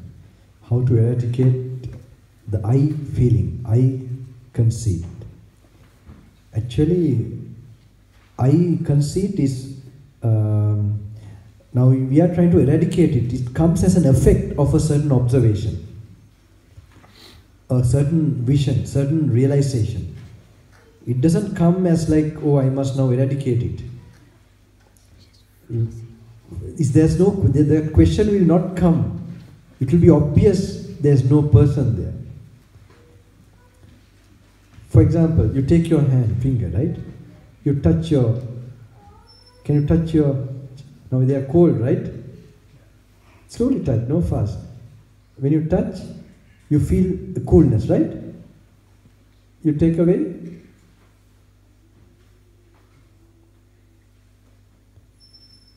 That feeling is there only when you touch. Okay?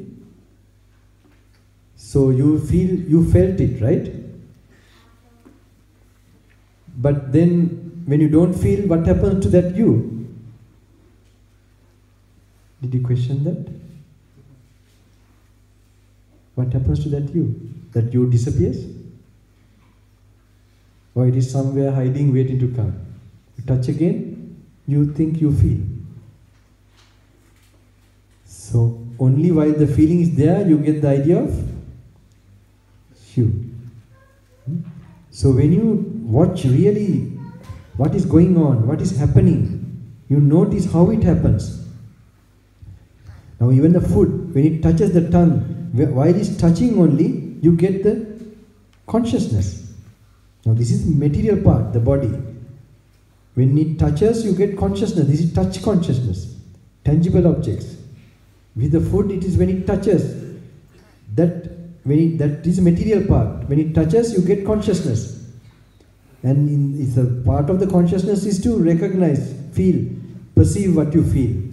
And you feel that is cold, hand, and all that. This is what happened so fast in that moment of consciousness. Now when you don't touch, those experience goes away.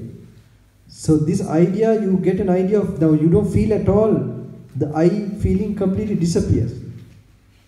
So when you're watching phenomena, when you're watching the real happening, that's why one person, then you will notice automatically, you begin to, that when it's done in a very strong, long way, you'll find that these are like changing temporary phenomena. And when it is changing like this, the idea, then no changing thing can't be you. So there are so many ways you can, so you have to watch the happening of the immediate moments. So the Sakkaya Ditthi means that there is something you which is as permanent. So Buddha, he makes you to watch what you call permanent at different levels and to really see what is it. Is it really you? If it is you, is it the body you? Then what happened when you had a small body? Then that you change from that to another body. Then another. When you die, you gave a name to that body and everything. Where is it? Now last birth you think of that body. Maybe nothing is left, only the skeleton. But then the skeleton, so you gave a name and everything. But can you think it was you? You can very clearly see in that distance time that it was like another thing completely. So same thing with this body. And without the body you don't get consciousness. So if body is not you, then consciousness also cannot be. But for this to come to an observable level, your mind must become clean and pure. Otherwise, your mind doesn't notice it. You're only thinking of what you have heard from somebody, read from a book. And just bringing, and it's not becoming a personal awareness in you. So to do this only, I normally explain, if you have a pot of water, if you put a lot of dye into that water, you don't see your reflection. That is like a lot of sensuality you have experienced or experiencing, you don't see properly that reality of life. Or wisdom won't come in that kind of mind. And if you're always getting angry and irritated, then also wisdom don't come in such a mind. That tranquility is lacking. And if you have a lot of mud and everything in the water, also say, it's like dullness, sleepiness, drowsiness, still it doesn't happen. And if you are always having doubt in mind, so these are called the reptilian brain when it's working. So with the MRI scan, the separation of the brain, we have these two. So today we have issues. Now I'm touching the old topics, right? Where we suddenly find that we put ourselves into water, mud, and then one time we are washing, one time we are putting into mud and then washing. If you are doing something like that, now putting into mud means you are activating the reptilian brain to a higher pitch. That means certain things you want to do may be hidden. You don't want anyone to see what you are doing. And they have become habit forming. When you are doing like this, suddenly you rush, say for example, you rush to the club, you rush to some other thing, which is too much of greed, hate and delusion you are activating. Maybe something you do in the toilet. All these things are damaging, draining this energy for enlightenment. Enlightenment has to the level of enlightenment, you have to build up a certain energy level. Mental concentration, tranquility. If you don't build up that, you can't get that spark realization. So what happens? When you know there is something where you suddenly go out of track and something, then you're opening your mind, your emotions to a higher pitch of emotion, certain type of emotions, negative. Now what happens is that when you are opening like that, corresponding to that level, certain dimensions are open. So in those the lower dimensions, those lower states of consciousness, when you get contacted with that, the beings in that dimension enter your body. And they give the strength to do sinful things. Now otherwise you can't enjoy sin. One way to enjoy it, you have to know that it's not damaging you. And but when you know that, and some force have to be given, that is given by when you have closen, you have brought these forces into your system. And when that happens, that will drive you suddenly to do these dark deeds. Now this is there. Now it doesn't mean these people are bad. This is a common thing happening in the modern world. These people could be ones who are Perumpuranaya Vendappura, who are really going to be great souls. And they are the ones who are having this problem more. And when such a thing is happening in your life, you should know that there are these forces involved and they are like blood sucking or like vampires. They are going to destroy me, damage. And when you know like that, when the next temptation comes, you learn to avoid it. So the second day, third day, like that, you really graphically see this going to destroy you, you keep away from it. Now these forces are activated today through computers also. Internet, because it's so much connected with the world of the five senses, the world of the demon.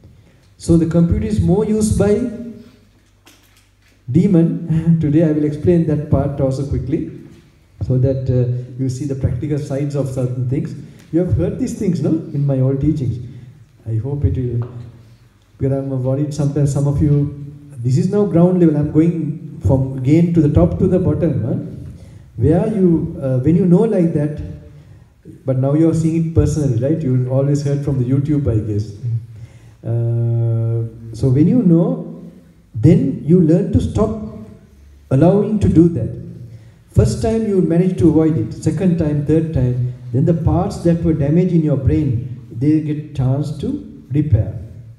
And then you create a cycle in you, opposite cycle, which will counteract that other negative habit and the negative part of you, which was draining your energy.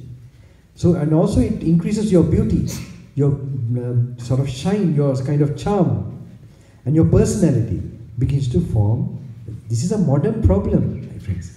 So this putting into mud, washing. So when you know the mud part, these forces are there in you. So when you get any temptation, Bhut Pret, we call it. And from your actions you can know there's such a force working. You don't have to see from your eyes when you're driven to something. So my friends, when you keep away like that, after a little while this gets repaired. And then only this spiritual ability, because this creates a big problem. It creates anxiety and too much, you can't remain in the present moment.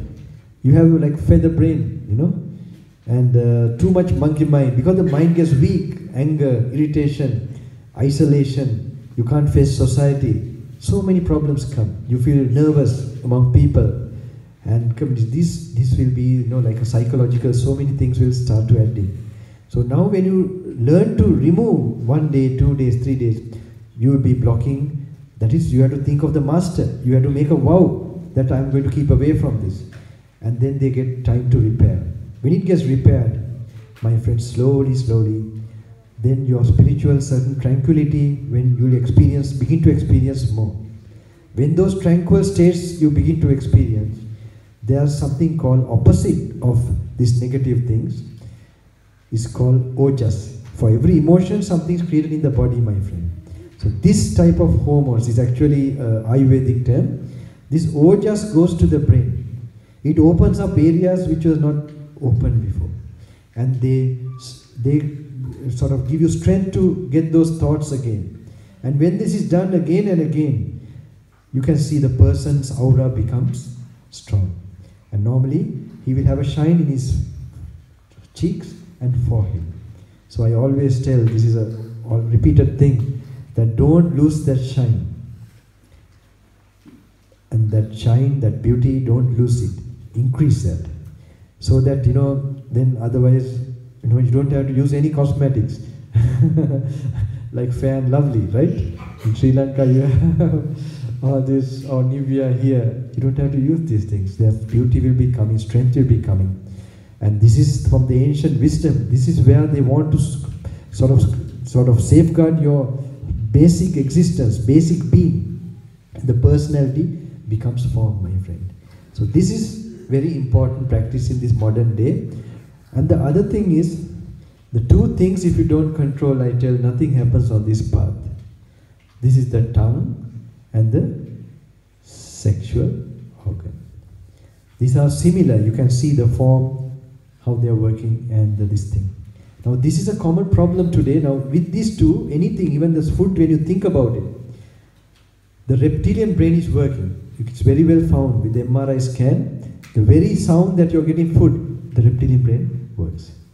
So the reptilian brain is damaging for the meditation, peace of mind and everything. So very interesting, the Buddha has laid down certain rules where he has told to do this. This is grave offense. Now this he laid down after first 20 years. First 20 years, no monks broke these rules. They became fully enlightened very fast. But after 20 years, there were certain community, the monks, they begin to break this. And he laid down, this is for the future. Now this breaking of these rules is not, now in this modern day, it's difficult to find who is not doing it. Those days it was few people, Buddha's time. So now this, when that level of breaking the rule, when you are doing that particular activity, the MRI scan shows the reptilian brain completely takes over the full brain. That means it damages the other part so much. When I got to know this, I was so impressed how the Buddha knew about these things. He has laid down these things for our protection. And really, because I don't want to blindly believe all these things. It's nice to see how the medical science, how it is, this thing. And when you're, the engrams they call it, the type of energy you open up when you are engaged in these things, it is so strong, it is completely opposite to tranquility, opposite to wisdom, opposite to this purification process. So this is now like rampant. You'll do little 5-10 minutes meditation and read a little 1-2 books, go for a few discourses. Nothing. It's like sprinkling, like or what is this, lime to ocean to make it tasty, the ocean water. Just a drop or two. So this kind of meditation will not do, my friend. So when you must know the main energy loss area. And then, because that it opens up this entire system, the body gets hot, heated. And then, it is the entire thing. It is, and immediately certain forces also comes to your system. And to repair that, it might take weeks, months to come back to that. So now when we repeatedly do this, forget about enlightenment. I mean, this should be not the thing that we should not miss this bus. This is something, I think the greatest crime is not to know the secret of life and die, I think. Just to eat and drink and live like this and go, I don't think it is something, one has wasted this great opportunity. So my friends,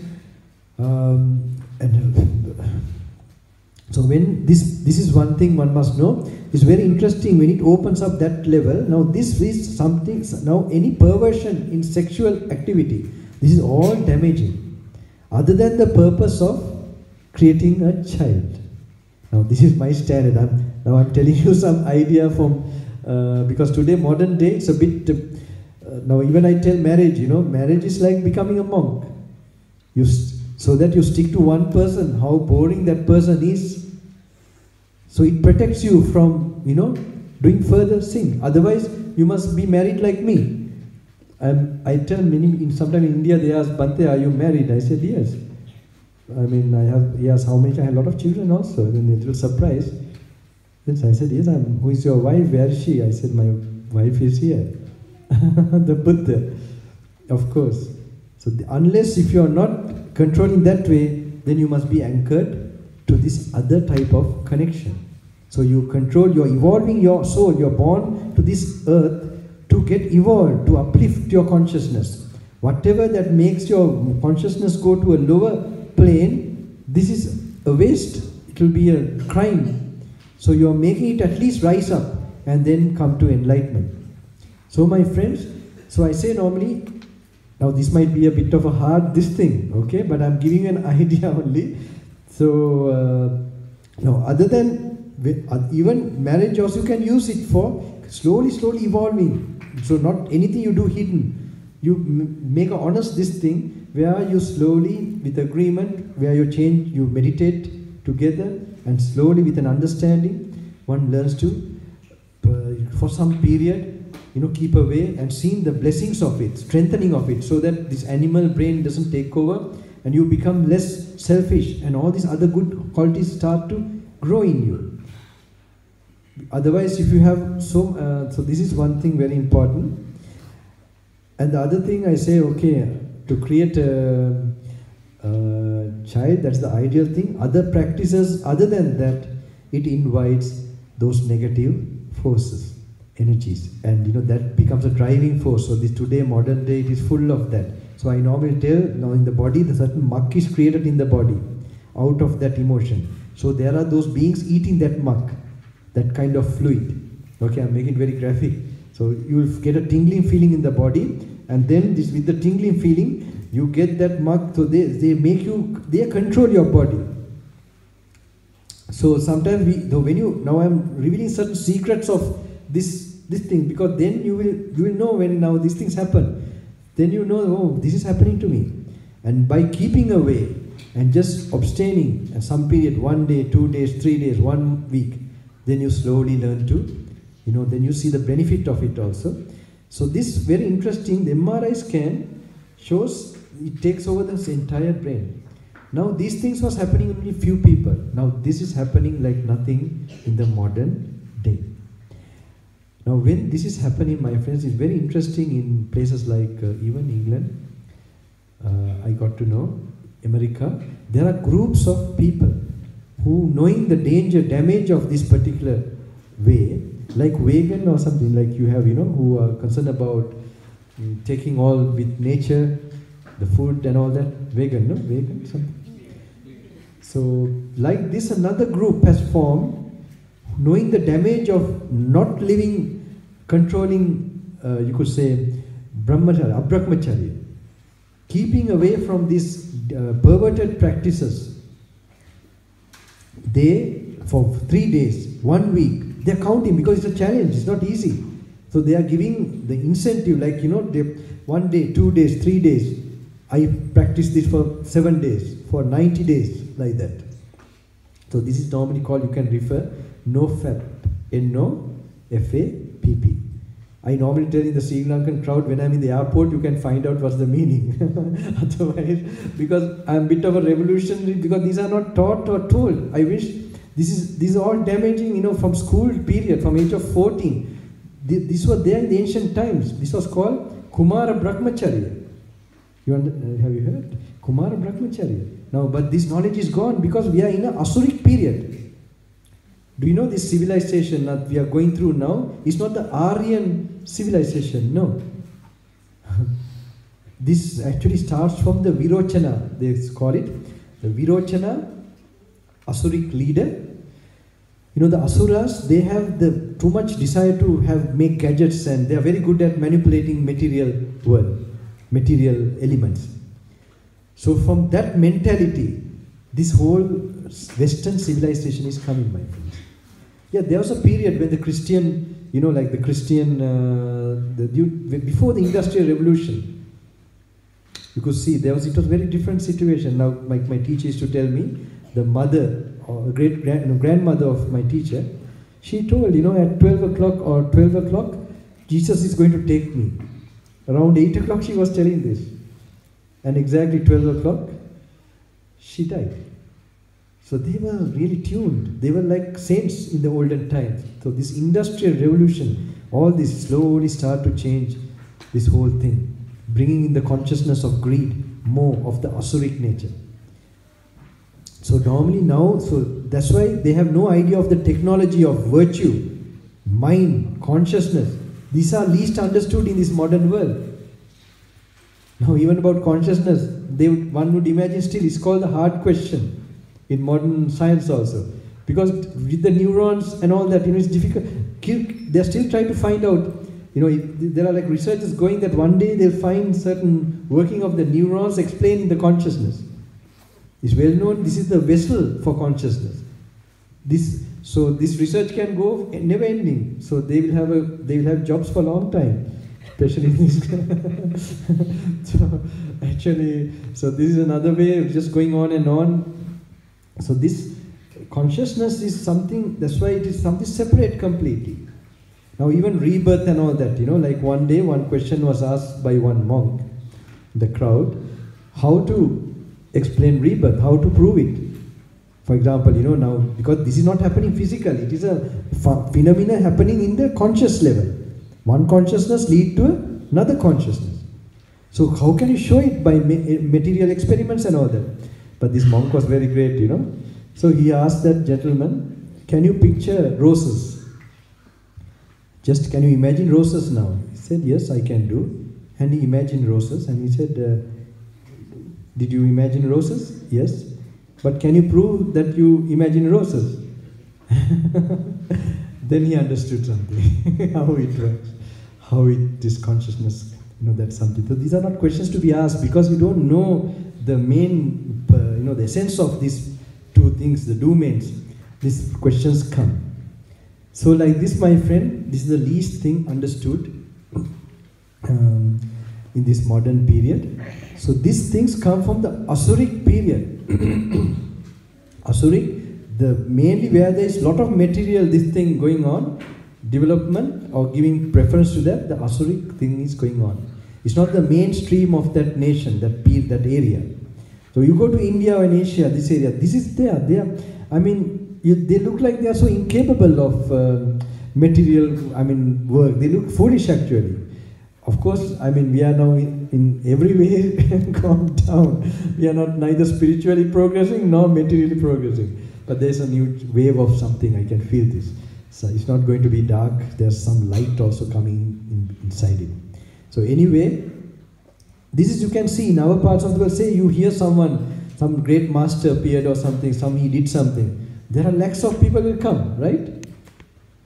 But you tell something like this in this part of the world, it's not the mainstream. That will not be coming unless there is a strong connection from previous lives. Like for example, my teacher, they are strong. Though they are tossed somewhere, they are reborn some place, but that driving, that consciousness is, they are so strong. They would be more better than people who are practicing in Sri Lanka. Because that shows there is so much impression in the system from previous life. Due to some karma, they were tossed and reborn in certain areas, and they can become exceptional, very powerful also. Not like someone who is in that tradition, in that place, that is also kind of a stagnation. It doesn't show some very special potential behind it. So my friends, this Kumar Brahmacharya, this is something that was understood in the past, and that was given preference because they knew how the brain is energized, how the brain works, what is the main nourishment. Now they know only cod liver oil, right? Cod liver oil, fish oil, like that. But power for the brain is got from, not from vitamins, from sense control, from sense restraint. So when you keep sense restraint for 10 days, 20 days, you will be pumping so much energy, so much, vitality. And if you do it very much and get tranquility more and more, it will create this ojas, tejas. And it will not hamper your work. You can do your work much better because you'll be touching your calm mind, the calm part of your brain, which is an energizer, which gives so much energy. So when you're driving or whatever you're doing, you'll be able to sustain your attention to the moment. And when you're working, doing anything, just sustaining. You plan, but you bring the mind back to the present moment. And when you can do like that, you'll find, my friends, you will slowly get the maximum out of this practice. So I told you about this addictions part of it. And the other thing, through the computers, there was an experience for me with a certain kind of a rishi. He was able to bring these unseen beings into the body. They are now hiding. Now in your case also, you have ancestors coming behind you. Definitely there are good ones, otherwise they will not bring you here. They will not allow you to even come in. So this is there, but if there are definitely good forces behind you. But I remember one time, there was one young boy, a young child, the mother, the parents were worried because he was not studying, he was, always playing and going with friends and going to parties and all that. So when they were brought, I saw suddenly he was able to, he brought that particular, when the mother complained, he brought that unseen spirit to enter the body. So the boy was like that. Somebody else was talking through him. Have you seen like this before? No, no? Sometimes Akashane Velavagi, Aruda Velavagi. Then someone else was talking. Then they asked, who are you? He said some spirit, some name of a spirit. And I am in this body now. And he asked, when did you enter this body? He said, when he was 13 years old. And then how did you enter? When he was playing games. Now when I heard these games, computer games, it was very new to me. But logically I understood how it's happening. Why? When you are having positive thoughts of compassion, you know that it creates the God's mind. And you are creating the God's consciousness. And you are raising the mind to a higher level. But say you are telling you are fighting, killing, or something, or some meaningless thing you are doing again from your senses. Don't worry, some of the parents get worried. I will tell you the solution also. Because when they are, doing something like that, the mind gets weak. It is creating, that intention creates a lower consciousness. So it is understandable. The beings in those lower dimensions will definitely chance to enter the body. In another place it says, and it is well known that in Oxford or Cambridge, they have made this research where they find that, addiction to games, that the same amount of dopamine is released of a heroin addict. Have you heard this? Never. You are in England, these are the ones you should get to know. Have you heard of, you have known, Oxford, right? Of course, but not this research. My father used to tell me something about Soho. Soho is a very bad place, right? I don't know, in London somewhere. He used to warn me those days before as a young boy, his experiences so now I hope this will explain. If you ever want to go to some areas like that, these spirits are in your body. And this happened to me, teaching some people in Melbourne. Now they have no idea of these spirits may be there, and some of these boys, they were doing certain things. It was like they were thinking, like they were telling me, Bhante, we don't do any of these things, and well, like that they were telling. But it was like they are saving a mosquito and killing an elephant. Something like that they were doing. And then he told me, Bhante, when I was in Melbourne, I was suddenly distracted for something. And I remembered you. You told about this, spirits are behind this.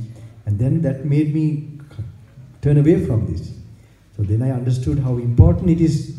He's a person who wants to be a monk also. And who have great potential are the ones, now these spirits they were telling, people who are having a star in their head, who are destined to do great things, they are the special people we catch. So don't label them who are really going in negative way. They have a lot of energy. That energy is trying to be sucked out by these forces. They don't want to allow these people to reach their potential. So the dopamine is exactly as released when playing games. It's very interesting. So that addiction, why, you can understand. Now one place they say through Facebook, this particular spirit entered. I don't know, Facebook, I have operated YouTube. That's the only thing I have seen. I got some information also. But other things I don't want to know also anything, because at least to give you all something I wanted to. It's Facebook they say. So you can know. How do you know? When you find any activity you are doing there, where your greed, hate and delusion is activated a lot. Remember, you are opening those negative possibilities, and it's definitely going to be open. And there's another place they say, like when he's opening that website, maybe that when he's pressing the button to open that page or something, they are already in our control. So I'm giving you small tips in case you find you want to make a peek into something or something. Remember, you're already getting into the hands of, then you will think, oh, let me just go on and all. These are common problems that's going to be faced who are operating computers and all that. So I hope you will get an idea from that. And but it is not damaging, it's what you use it for. Because computers, you can listen to spiritual things.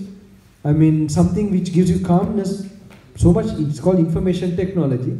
So you can get good information, which will give you, this thing. That is another thing. But the problem is, it's not used by an enlightened mind.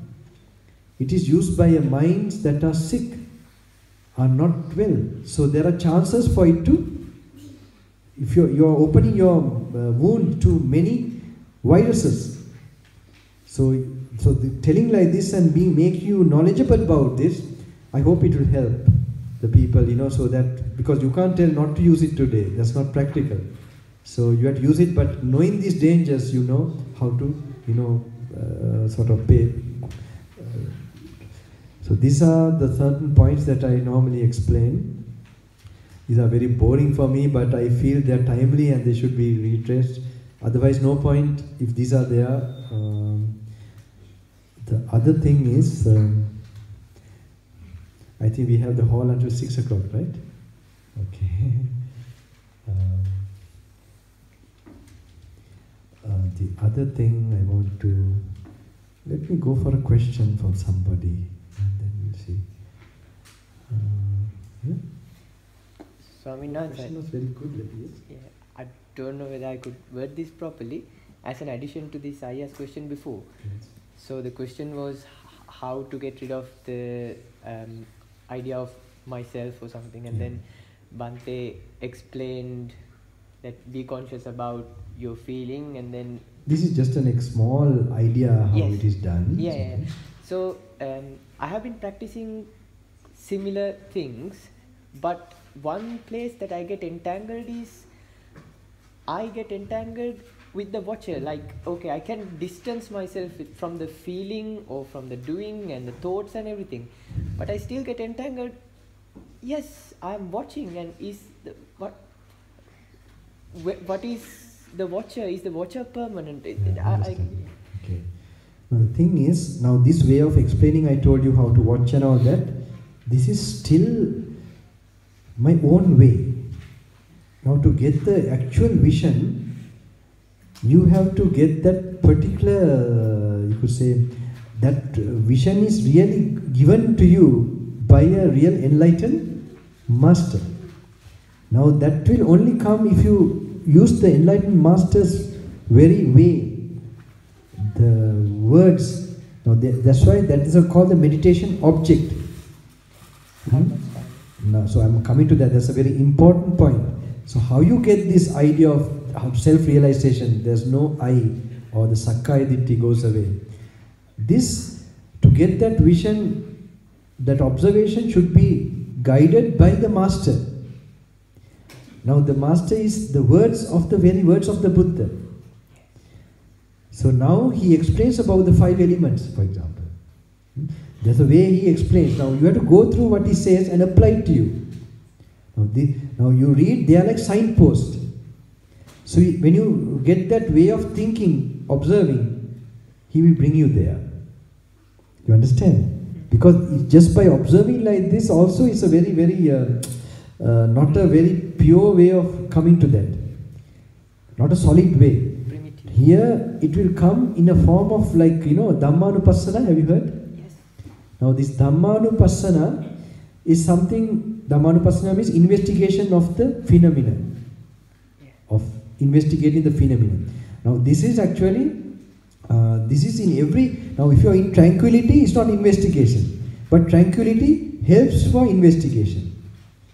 When you stay in tranquil state, it helps to, so tranquil state is first to be developed. For that only I told about the character, this thing. The other point I must tell is that you have to, these are now very 4 points, very important to get more tranquility, but to get this self-understanding, self-realization, those discourses have to be read. But the reading is not like a novel, you read and you apply. This is called the analysis of the Dhamma, means you see the causes of this experience. For example, you see a body, for example, you are seeing the body. Just seeing how the body came. What is the cause of body? One is food, other is karma. So that's a mental picture you have to get. Body is there, food is there, karma is there. But then the karma is impermanent, food is impermanent. When it is finishing, how the body will have to finish. This is, you have to activate the silent thinker. You understand? So what you read, there are places where Buddha says, for example, the hardness here is same. So you have to, when you're silent, it's very difficult to put it into words also. You're going into the range beyond words. You have to bring your thinking to that part of the brain. Understand? So where you are watching, it's a very subtle. That's why I tell first, don't try to think anything. Just try to wait like this first. Like you're seated in a bench in because we have learned to think too much now. That is a big obstacle for this practice. So we have to now learn to not to think first, if you are really going to do this. So this we must do for a long time, and we gather this energy. Then we learn to contemplate. That contemplate means just to think how this is coming. Just question yourself. Like the park, we were that areas walking. This is the best environment where we were just parking sometime, just going for a walk. And then when we are watching the causes of phenomena, like a scientist, then only as a natural experience you will know the impermanence. Now we are now telling impermanent. That is also, but we have to also watch phenomena. Like, for example, you saw something few hours ago. You picture what you saw, and you see how it was there one time, and how it is no more now. So Buddha says the past moments of consciousness rose and pass away. He will tell like this in the original suttas. Then you will do the same thing, just to be aligned with what he's telling, how it passed and finished. He will say in the future when it comes also, it will pass and go. So you know, even whatever experience, even if you have another program tomorrow, it will have a beginning and end. Like this, you are exercising the mind, studying what really goes on. And even this moment, it has a rising and passing. Now when you analyze like that, not fast way, you put into what experiences you went to, what he says, you just study. It's like an engine you are studying with the manual. You understand? He says the piston is there, this thing is there. Now we know those days, those things. Now the computer has other gadgets, right? So what we read there, we apply and watch that. And you do what he says to do to that. And when you apply like that, you will begin to get a vision out of it. Now those experience, the vision only shows you that they are either, they will show the universality of, universal certain principles of that experience. Either it's impermanent or suffering unsatisfying all experience, or that is not self, the anatta. Now the anatta, not that there is no self there, it is only an idea coming in your mind, associated with wrong attention and misunderstanding. This idea comes I. That idea is like, that's why when you break the concept, like the home, house, if the idea is there as long as you see it together, but you take the bricks and everything away, the idea of house goes away. So you understand the idea of house was an idea. It doesn't exist in the same. Now this, when you begin to get focused in that, you get the idea of no self. Now even the hardness here, same. Now say urine, when it goes to the water, it becomes one with it. But when urine was inside, you felt it was my urine.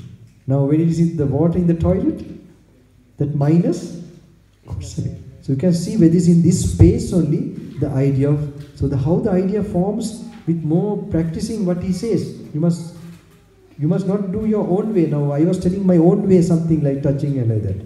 Just an example. But what he says you apply.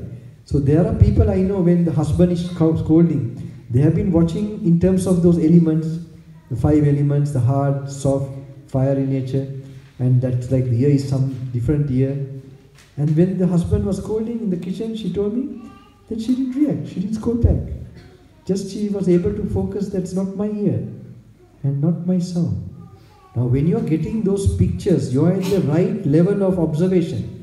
If you are not getting the observation like that of the right picture of you, that means you are still in a not a proper concentrated or tranquil state of mind to analyze this, see the reality going on.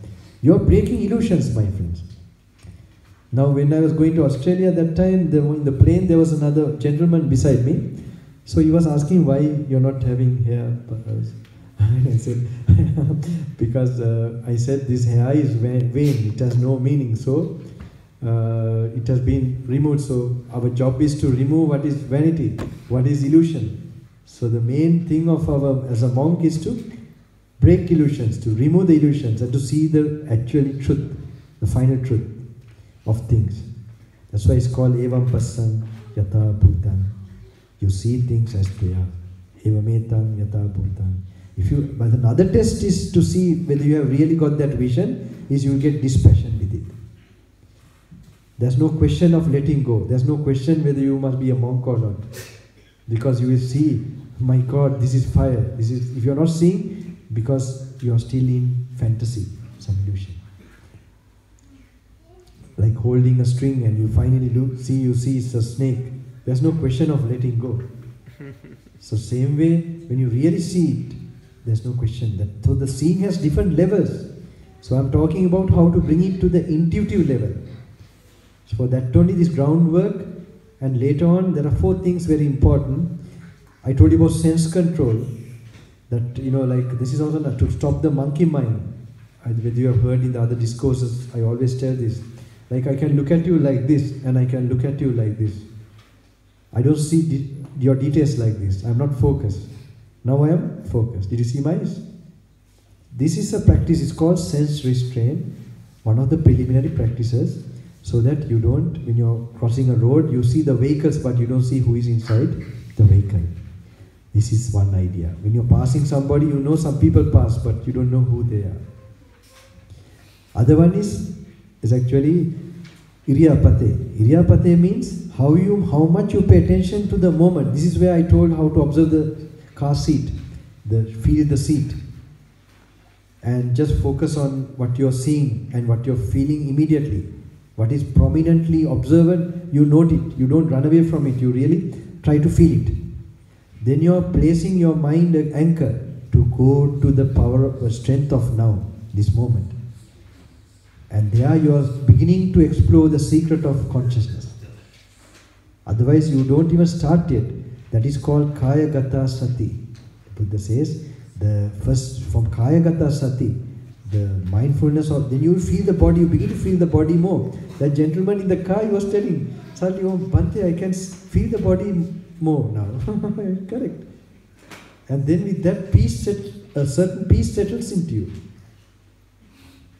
And today I told another little Buddha, I told him to, because Because you must be an expert of relaxing your life. So I told him to just move because now he's relaxing, but his hands are like this. So if he puts the chair, the seat little more like this, he'll be like this and the hands will be hanging. That's more relaxing. You're not giving shoulders. So these are, though he was telling Bhante, you have to stay with me to explain all these things. I have told these things, if you are really serious, you will master. You will avoid the ways of suffering. So this is very important, practically how to slowly come to the awareness of this bodily consciousness. And that will create miracles, my friends. I hope you can read what happened to me in the office and all that, something how, because it will create physical and emotional miracles. If something, there's no time to explain the stories what happened, because rarely people stay in the present moment. So they get the full impact of life. When you learn to stay in the present moment, you begin to control your destiny. Even if you are taken to guillotine. Maybe I have stayed in that period, because now they don't have the guillotine, right? Always it comes to my mind, gallows, no, guillotine.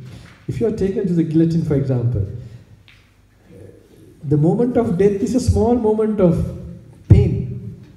But if you worry about the dying, that you're going to, that's more death than the moment of death. So like this, any scenario you have to face, an office crisis or something, my friends, I can't explain. I had a personal experience. This is a long story if I tell. So if you focus to the present moment and relax, if you really focus, you will get relaxed. And to start that, you start with what you immediately feel. And then you will be tapping that energy part of your brain. And then only you feel more settled and unworried and unconcerned. And when that increases, that is the suitable state of mind to even do the Dhammanupassana, analyzing, and to see whether this is you, where is the ego, how the ego is forming. All this thinking can be done in a fresh and energized mind. So when that is done, you might even get self-realization.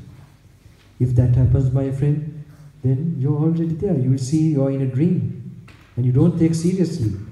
You're at peace. You will live in a dream, in a nightmare, without being frightened by it. Just you know your position there. So you don't take seriously everything. So this is very important. So this is called Iriyapate.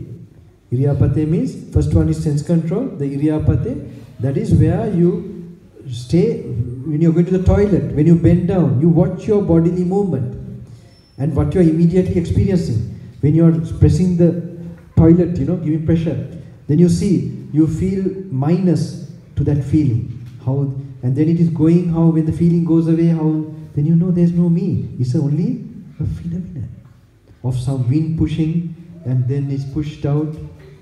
You understand? You'll be noticing the no I there. You will notice it. And that will slowly open up that real picture of who you are. And because if you think more like that, you will be less creating you.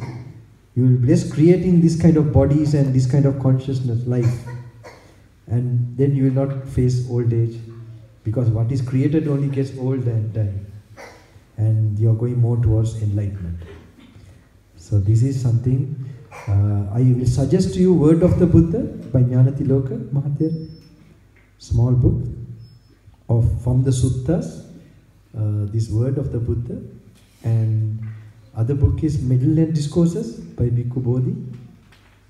Now this is the original, Buddha's original teaching, so it doesn't mean you have to read the whole thing. There's 1 or 2 pages. If you don't understand, skip to the next one. So that is your GPS here to liberation. Of course, this GPS in the material world to move your vehicle here and there, but this GPS don't fail you, my friends. Sometimes the other one is so unreliable too. So this one is very important. Then you read a bit. How you do? Read a bit, meditate. Calm down, relax the body. Practice metta meditation, stay tranquil. Mind is running a bit, then read again. Like that, this hand in hand is very important. This is on the way. So any other things meanwhile you must do. Next time tempted, so you get more ammunition, more strength, and next time the temptations you keep away, like that. So always you're now constructing your spiritual path. So a very important thing, if you really want to get the right vision, you must get the right master's advice, and then it has to be practiced also. And when you're really practicing, if you're sincere, you will get. And the real test is places where you got angry before, you will not get angry now. That's another test, that you're doing it properly, practically. Where you got attracted or deluded, you will not get, because you will replace it by the wrong vision from the right vision. You understand? It may sometimes you may fail, but you will taste a bit, because you want to explore more of this. You want to be really happy. You don't want to follow something. So is it clear?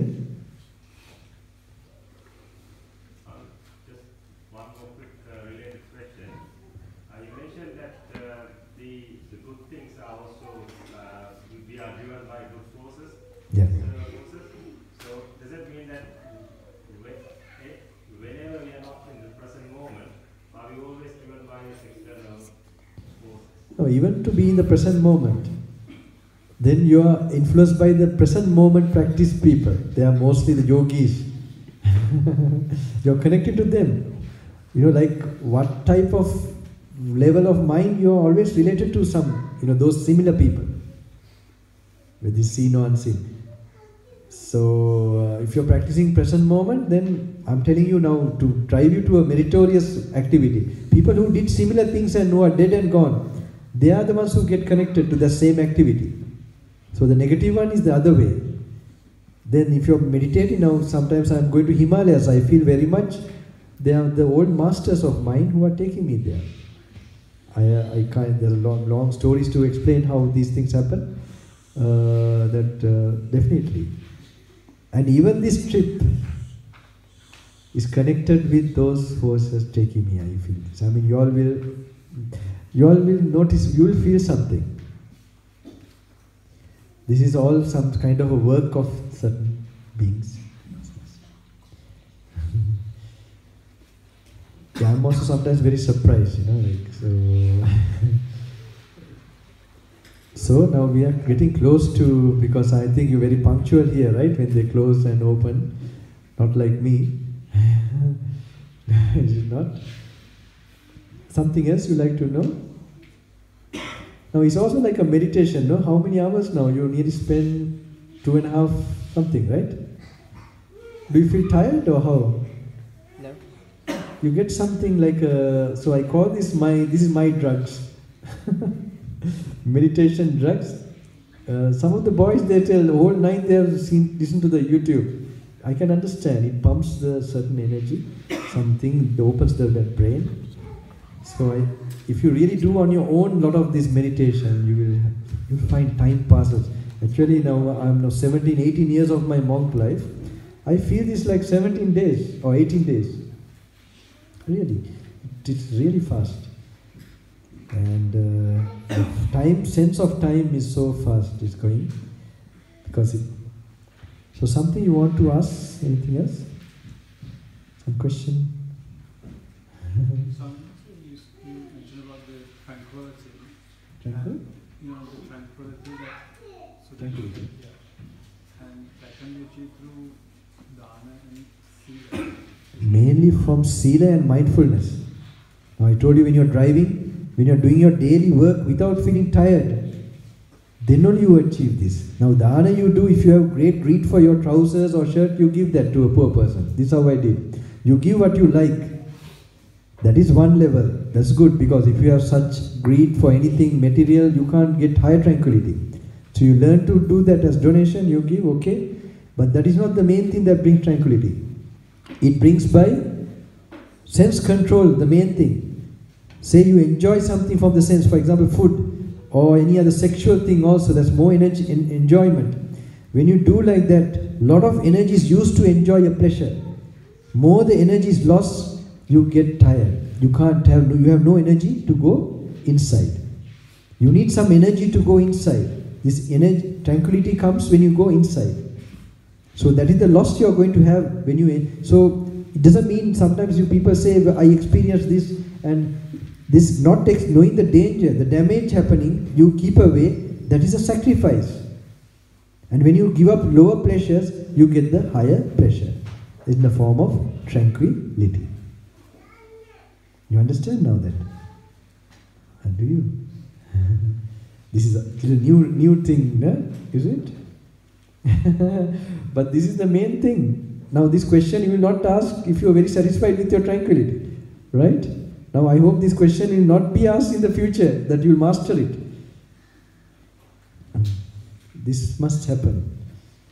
So these are some points I told very directly, which is affecting, which is if you are draining energies in a negative way, certain things, you can't get that tranquility. Tranquility means you are just staying for no reason, you are happy. I call the madman's happiness. In other words, you are laughing for no reason also. Because that inner lightness that comes, the inner thing, because of the inner purity. Now mainly that inner thing, when it is corrupt and this thing, there is suffering always, but you begin to feel suffering. That is the price you pay. How you become corrupt? By enjoying the senses more and more, not having a discipline or avoiding certain things, just keeping the body to exist only.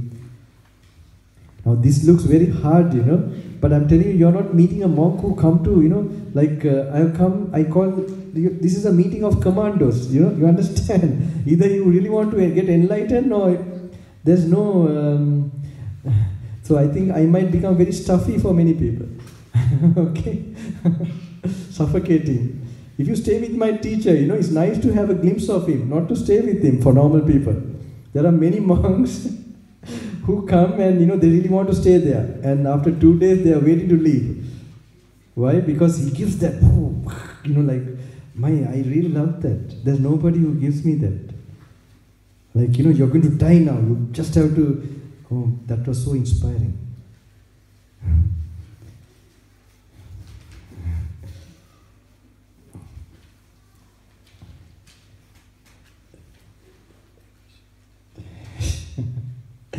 I find sometimes, I'm like a spiritual Hitler sometimes, I don't know where this energy comes, and because I don't want to stamp this, but I hope it will help you all.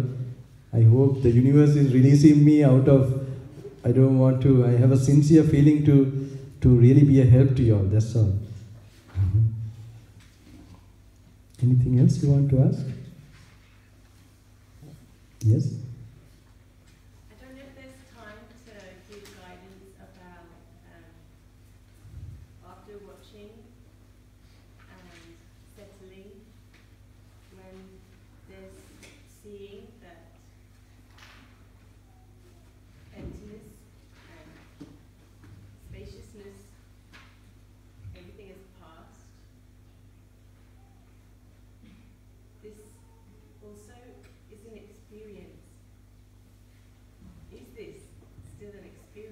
Yes.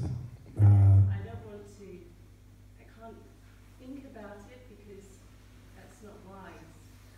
So there's no map. I don't even want a map, but just how to watch. Okay. Or what is watching? Nothing.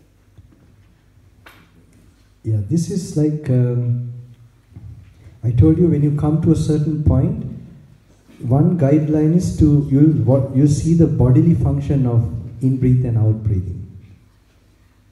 And that is a kind of a yardstick or some kind of a sign where you have come to the proper moment, the present moment, this thing. And you don't do much normally. Actually, you learn to consolidate or strengthen your staying in that kind of, you could say, that sort of emptiness or just watching. Watching means there are levels of it, like there are, if you remain in certain thing, you will sort of sometimes release yourself from trying to do something or become something. So you will feel even physically a certain letting go, and like a knot that was there in the brain is releasing. So you have to really notice how you're unconsciously sometimes holding on to your body or to, so you tangibly feel, so you have to sort of command yourself to sort of let go further. So sort of, let me just watch and wait to let go, and then you'll see moments of just like releasing yourself. So it becomes more peaceful. So this is a one type of meditation. It's like sharpening your knife. It will sharpen your brain, mind. So this is important to really get a hold of that particular meditation. Especially when we are living in a world of forms and sights and sensual world of five senses. So this is like the screen I was telling, of what the projector projects, and you have, other stories form. Now in this one, there is not much stories form. It is just one story. That is like one feeling of equanimity. So this is something, it's good to practice like that. And meanwhile, it's nice in such a fresh mind you must mix it with sort of analyzing and thinking meditation. This is like no thinking. You're going to less thinking, to no thinking, to no thinking means no thinking in the sensual world. But that observer and all this, so these are there. Just, you become more aware of that, and you begin to know that the thoughts were not you, and so on. This is, okay, this will become apparent. But still, this is like a kind of a very, still, kind of an observation. But it should be come to a point where you have less thoughts, and then you are at kind of a peace, and you can be there, like, doesn't matter time, you feel more happy with that. So this is quite a better state. But then that is very useful for enlightenment. Enlightenment means to have analyzed, to think, to really get wisdom. Now getting wisdom is a vision of some kind of a knowledge. So that it's not a feeling. So that situation, you say, this is it. That like, like that, it becomes clear. So there has to be something to be clear, a puzzle. So the puzzle is given by the enlightened master. He tells you, birth was the cause for old age and death, like that. Then it seems simple, but you, in that tranquil state, you begin to really ponder on that. What is this? Now you can picture yourself born, and then how it reaches to old age and death. And he talks about how rebirth takes place. What are the causes? He talks the chains of cause and effect.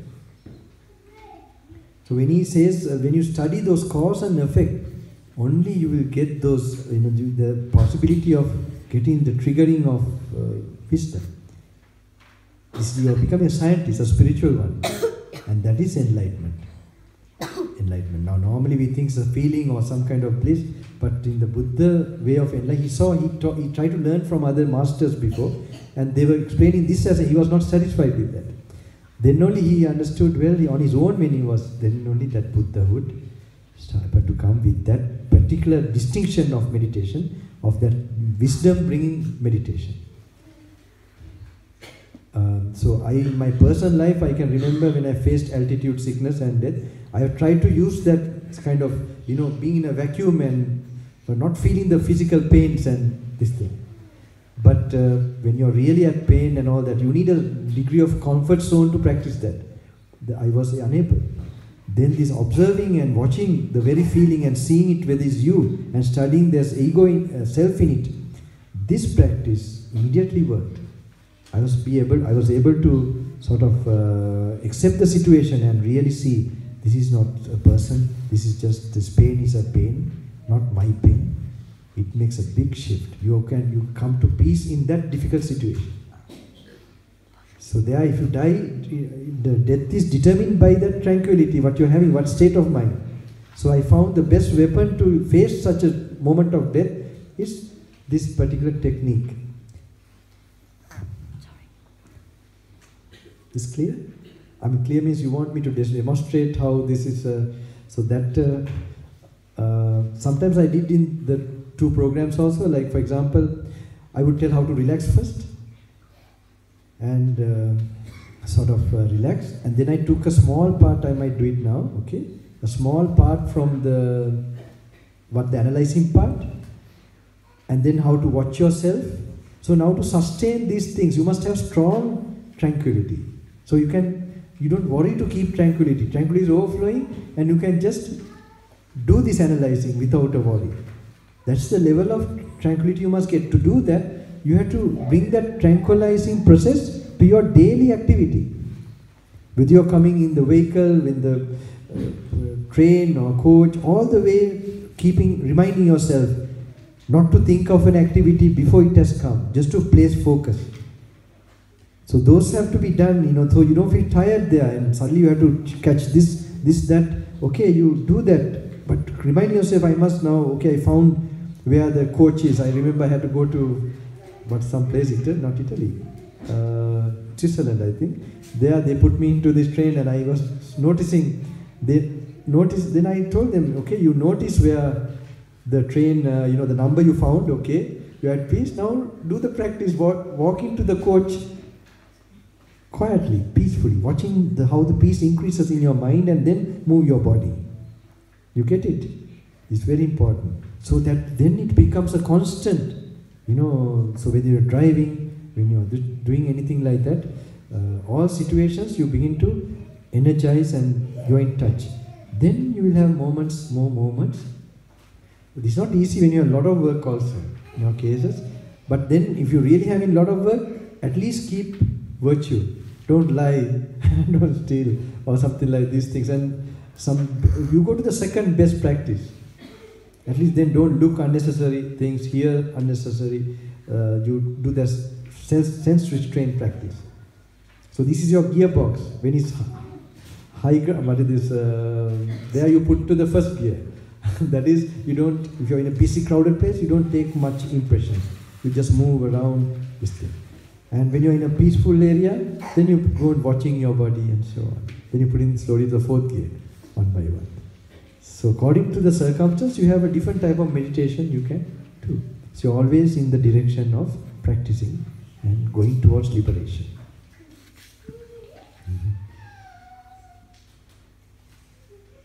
Any more questions?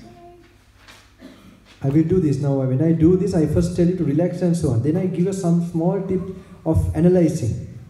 The watching your body. Now this is a small demonstration. If you're properly applying, if you're holding on to something, some memory, some identity of it, that it is you, some crisis, something, you will put to that and look at the way the Buddha has told you to look at that.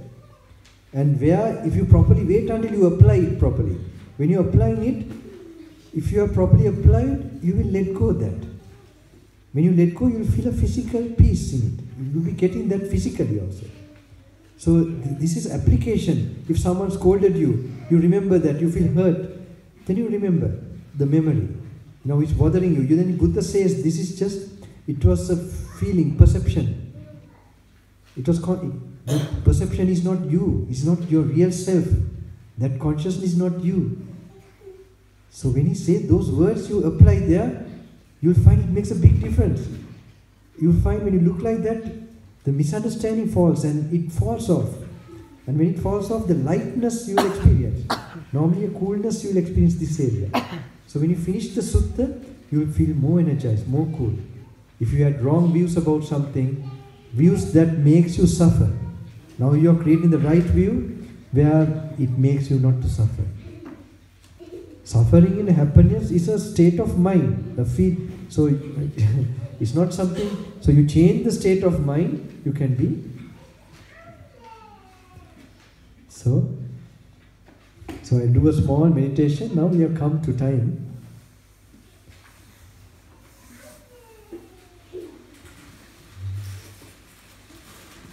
Sometimes I'll be now blessing and going. I might go. I think if you want to meet me anytime, because I don't know how long you'll be in other programs. Okay. I don't know how you're staying. These people, they are very interesting people. They, they are like ordained. I met them in India long years ago. They work sometime and they spend all their time meditating and going into a spiritual atmosphere. So that's the best way if you're a layperson to spend the time. So this one of, I think, very few people who traced where I was I was in Buddha Gaya one time. So I have no contact with anyone. I always, for many years, meeting people, blessing them and leaving. So they happened to come some years ago there and get some teachings, and so, well, some karma we met. It's very funny, I still remember. This is a nice, interesting. When I had the first program in Sri Lanka, first program when I did there, I think my father, they have connection with my father. When she has told that she saw in dream that I am doing a program in in London, right? London or England or somewhere. Is it right what I heard from them? It was a teaching. Sorry? It was a teaching. Okay. In 2012, right? I don't know the year. Yeah, because just after my program, when I finished my program, my father comes and tells me after a few days that they got a call. So I saw how it is connected, all this, the consciousness with all those souls. And maybe you all also will have some experiences. All right. So one thing I normally expect is that when I give my blessing, certain thing, try to keep that energy with you. If you talk and mingle a lot a bit, that energy will go away from your system. So, because this is coming, I feel like from the ancient, like the saints who were like keeping silence for many years and they gather that energy. So, if you get more blessings in the night and tomorrow morning, you can talk. I know it's a difficult thing, you have to arrange this and that. What is really necessary you may do, but try your best the whole night and take dinner, eat something, and so you can do that. So otherwise the organizers, like there are different organizers, they might not know what is going on. Otherwise they would explain. So to get the full blessings, try to keep silence. Anyone having any special problem or anything? Yesterday I was okay.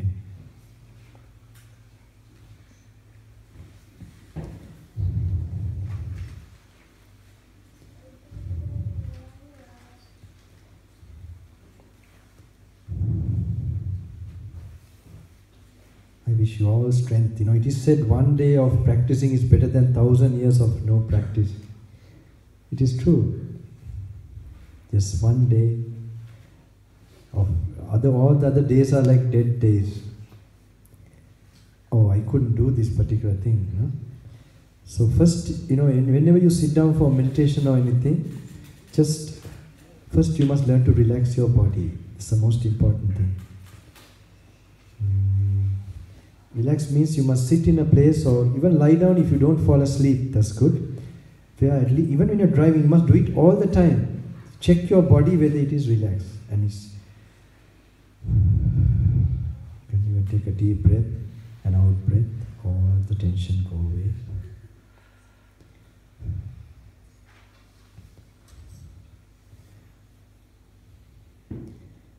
And just see. Very good. When you are like this, you must picture yourself how you are seated. Thus you pay attention to the so-called you, the body, how it is, dressed with robes, for example, myself. In your case, maybe jackets, t-shirt, shirt, how you are dressed. Another thing, you must pay attention to the sounds immediately. What you immediately can feel and hear, you pay attention to that now. Relax and just relaxingly pay attention. You can hear some footsteps of some baby.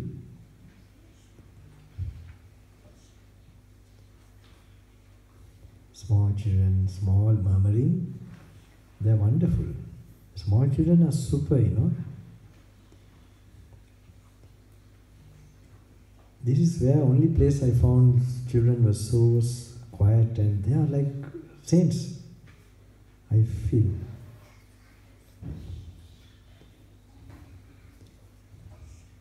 So, Just notice what you're hearing now.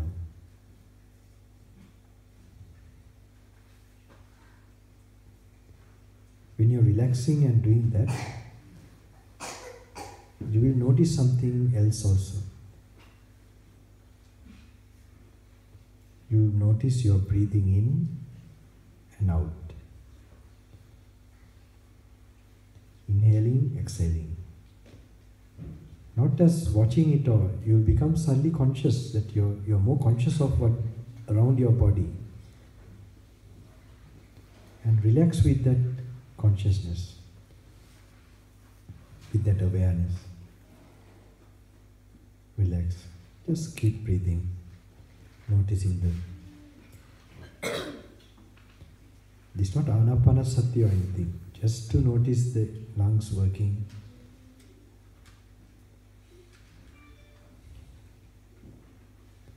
When you notice like that, like you are looking from outside, look at your body, seated. The robes wrapped around you. Now we go to the contemplating part. Now when you read the Buddha's teaching, he explains different things about the body. He said, Aharam sambuddham kayo. Body is supported by food. Aharam.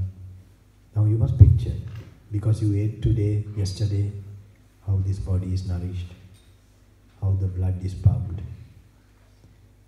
Then he explains, Aharam anityam dukkham anattam.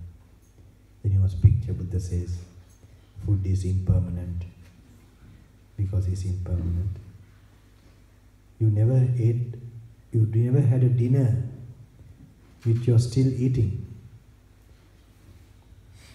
That dinner, all moments of eating, that was finished. So he says food is impermanent. Because it's impermanent, it's suffering, unsatisfactory.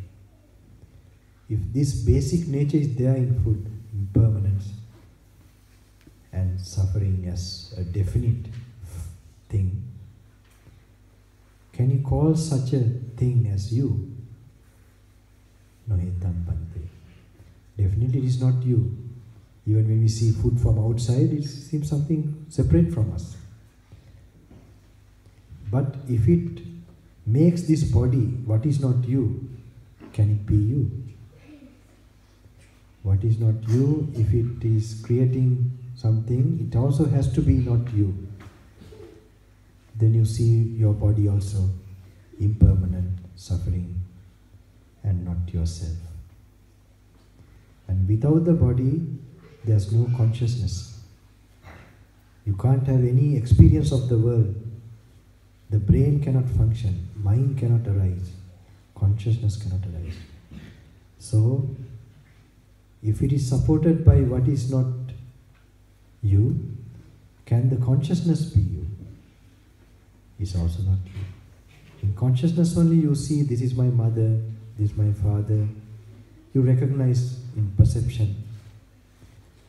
This is England, this is this place, that place. There is consciousness. So you understand by this way, even consciousness is not me. This is not me, myself, this is my experience.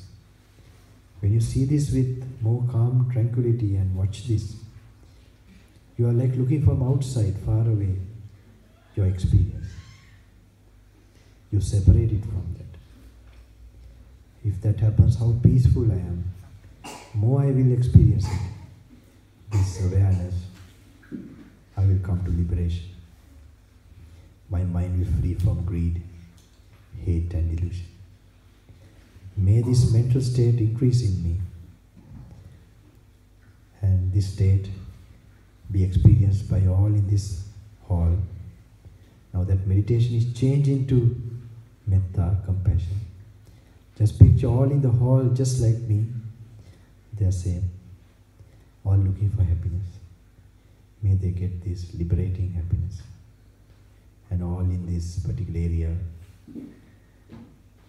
and all other places, England, Great Britain, Ireland, like you're going in a helicopter, and America, North, South, Canada, Europe, Africa, then the Middle East, Mediterranean, China, India, Australia, Sri Lanka, entire humanity, Japan, Taiwan, all human beings, like you're looking for space, entire earth, may they get this freedom from I feeling the heaviness of suffering. May all of them come to inner peace. Not only human beings, animals, evil spirits, Vetarani, Paduma, the suffering hell worlds, up till Avicchya. May they all get liberated from all this suffering. Then the angel worlds, Chatu Maharajika Tavatim Satusita, Yamani Madarati. These are the angelic worlds, Indra Loka, then Brahma Purohita, Brahma Parisajja, Mahabrahma, Vehappala Abhasa, Rakanita Brahma Loka, Nesanya, Nasanya. These are the different Brahma Lokas. They don't have greed normally, they don't have anger.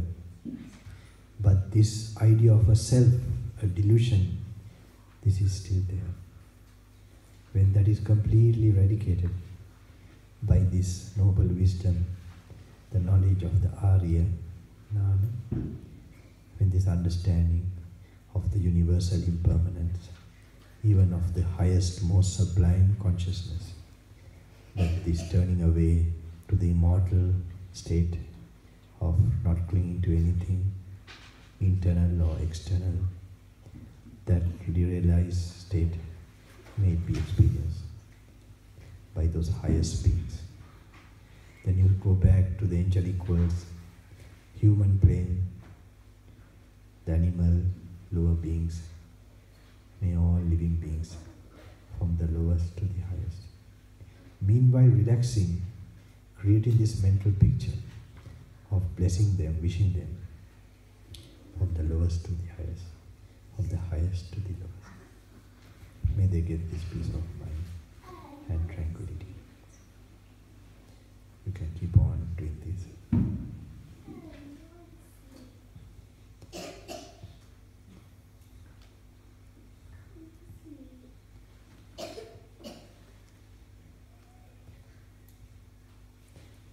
This is a beautiful meditation.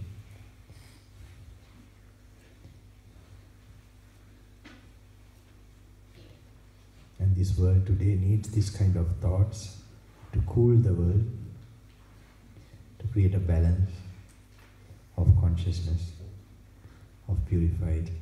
And this is a powerful one.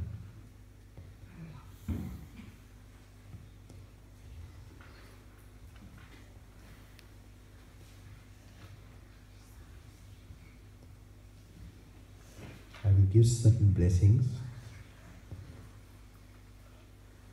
Take some dinner and try to keep this particular energy. And I hope you will get some strength. Tomorrow morning you can read, study the Dhamma, this will help you to open up certain part of you. And these blessings will flow to you in this particular night time also. May the Devatas give all protection. Anyone, any particular special problem you have, I can pray for you. If you do have, just slightly raise your hand. If you have something. Don't worry.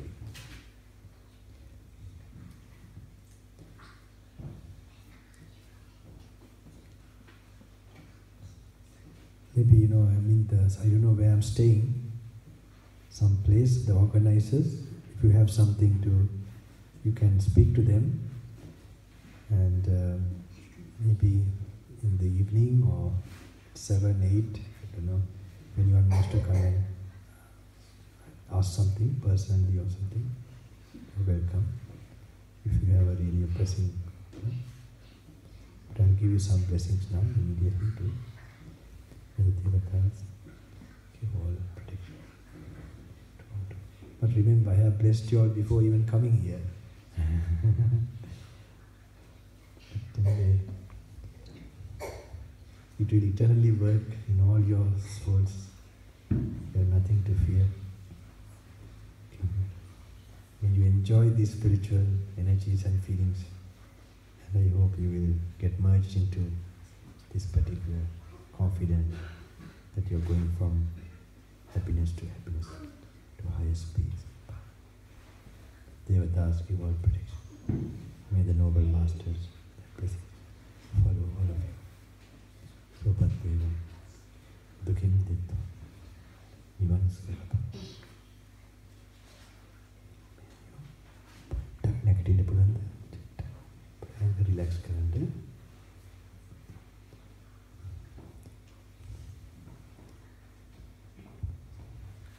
Mali, can you just get up a little bit? Just relax the body.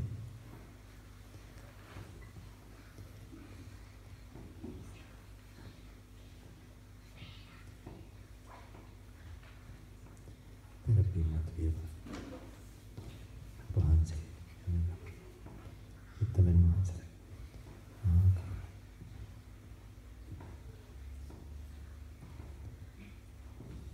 Great masters. Infinite forces. This beings. Come out of this.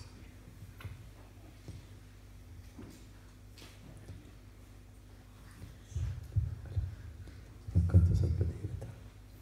Sabba Buddhanubhavena. Dhammanubhavena. Sanghanubhavena. Nasudeva.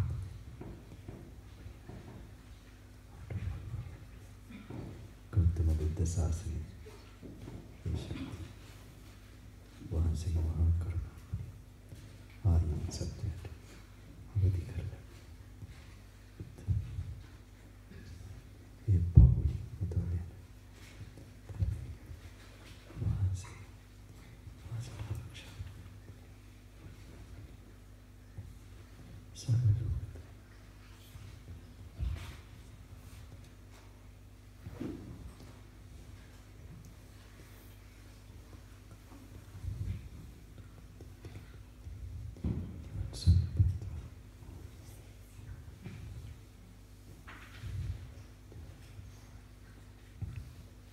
Menu, putta kita ganda බලන්න.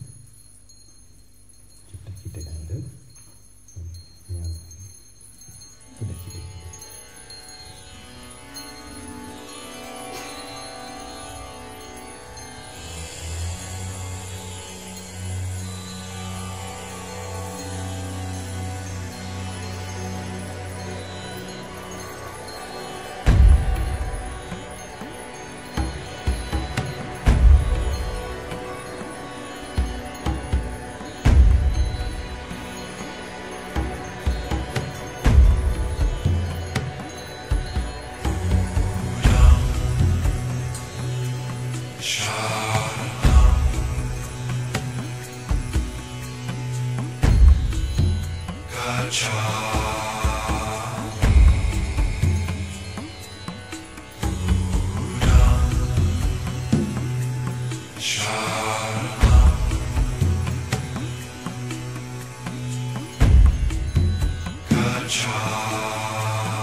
Say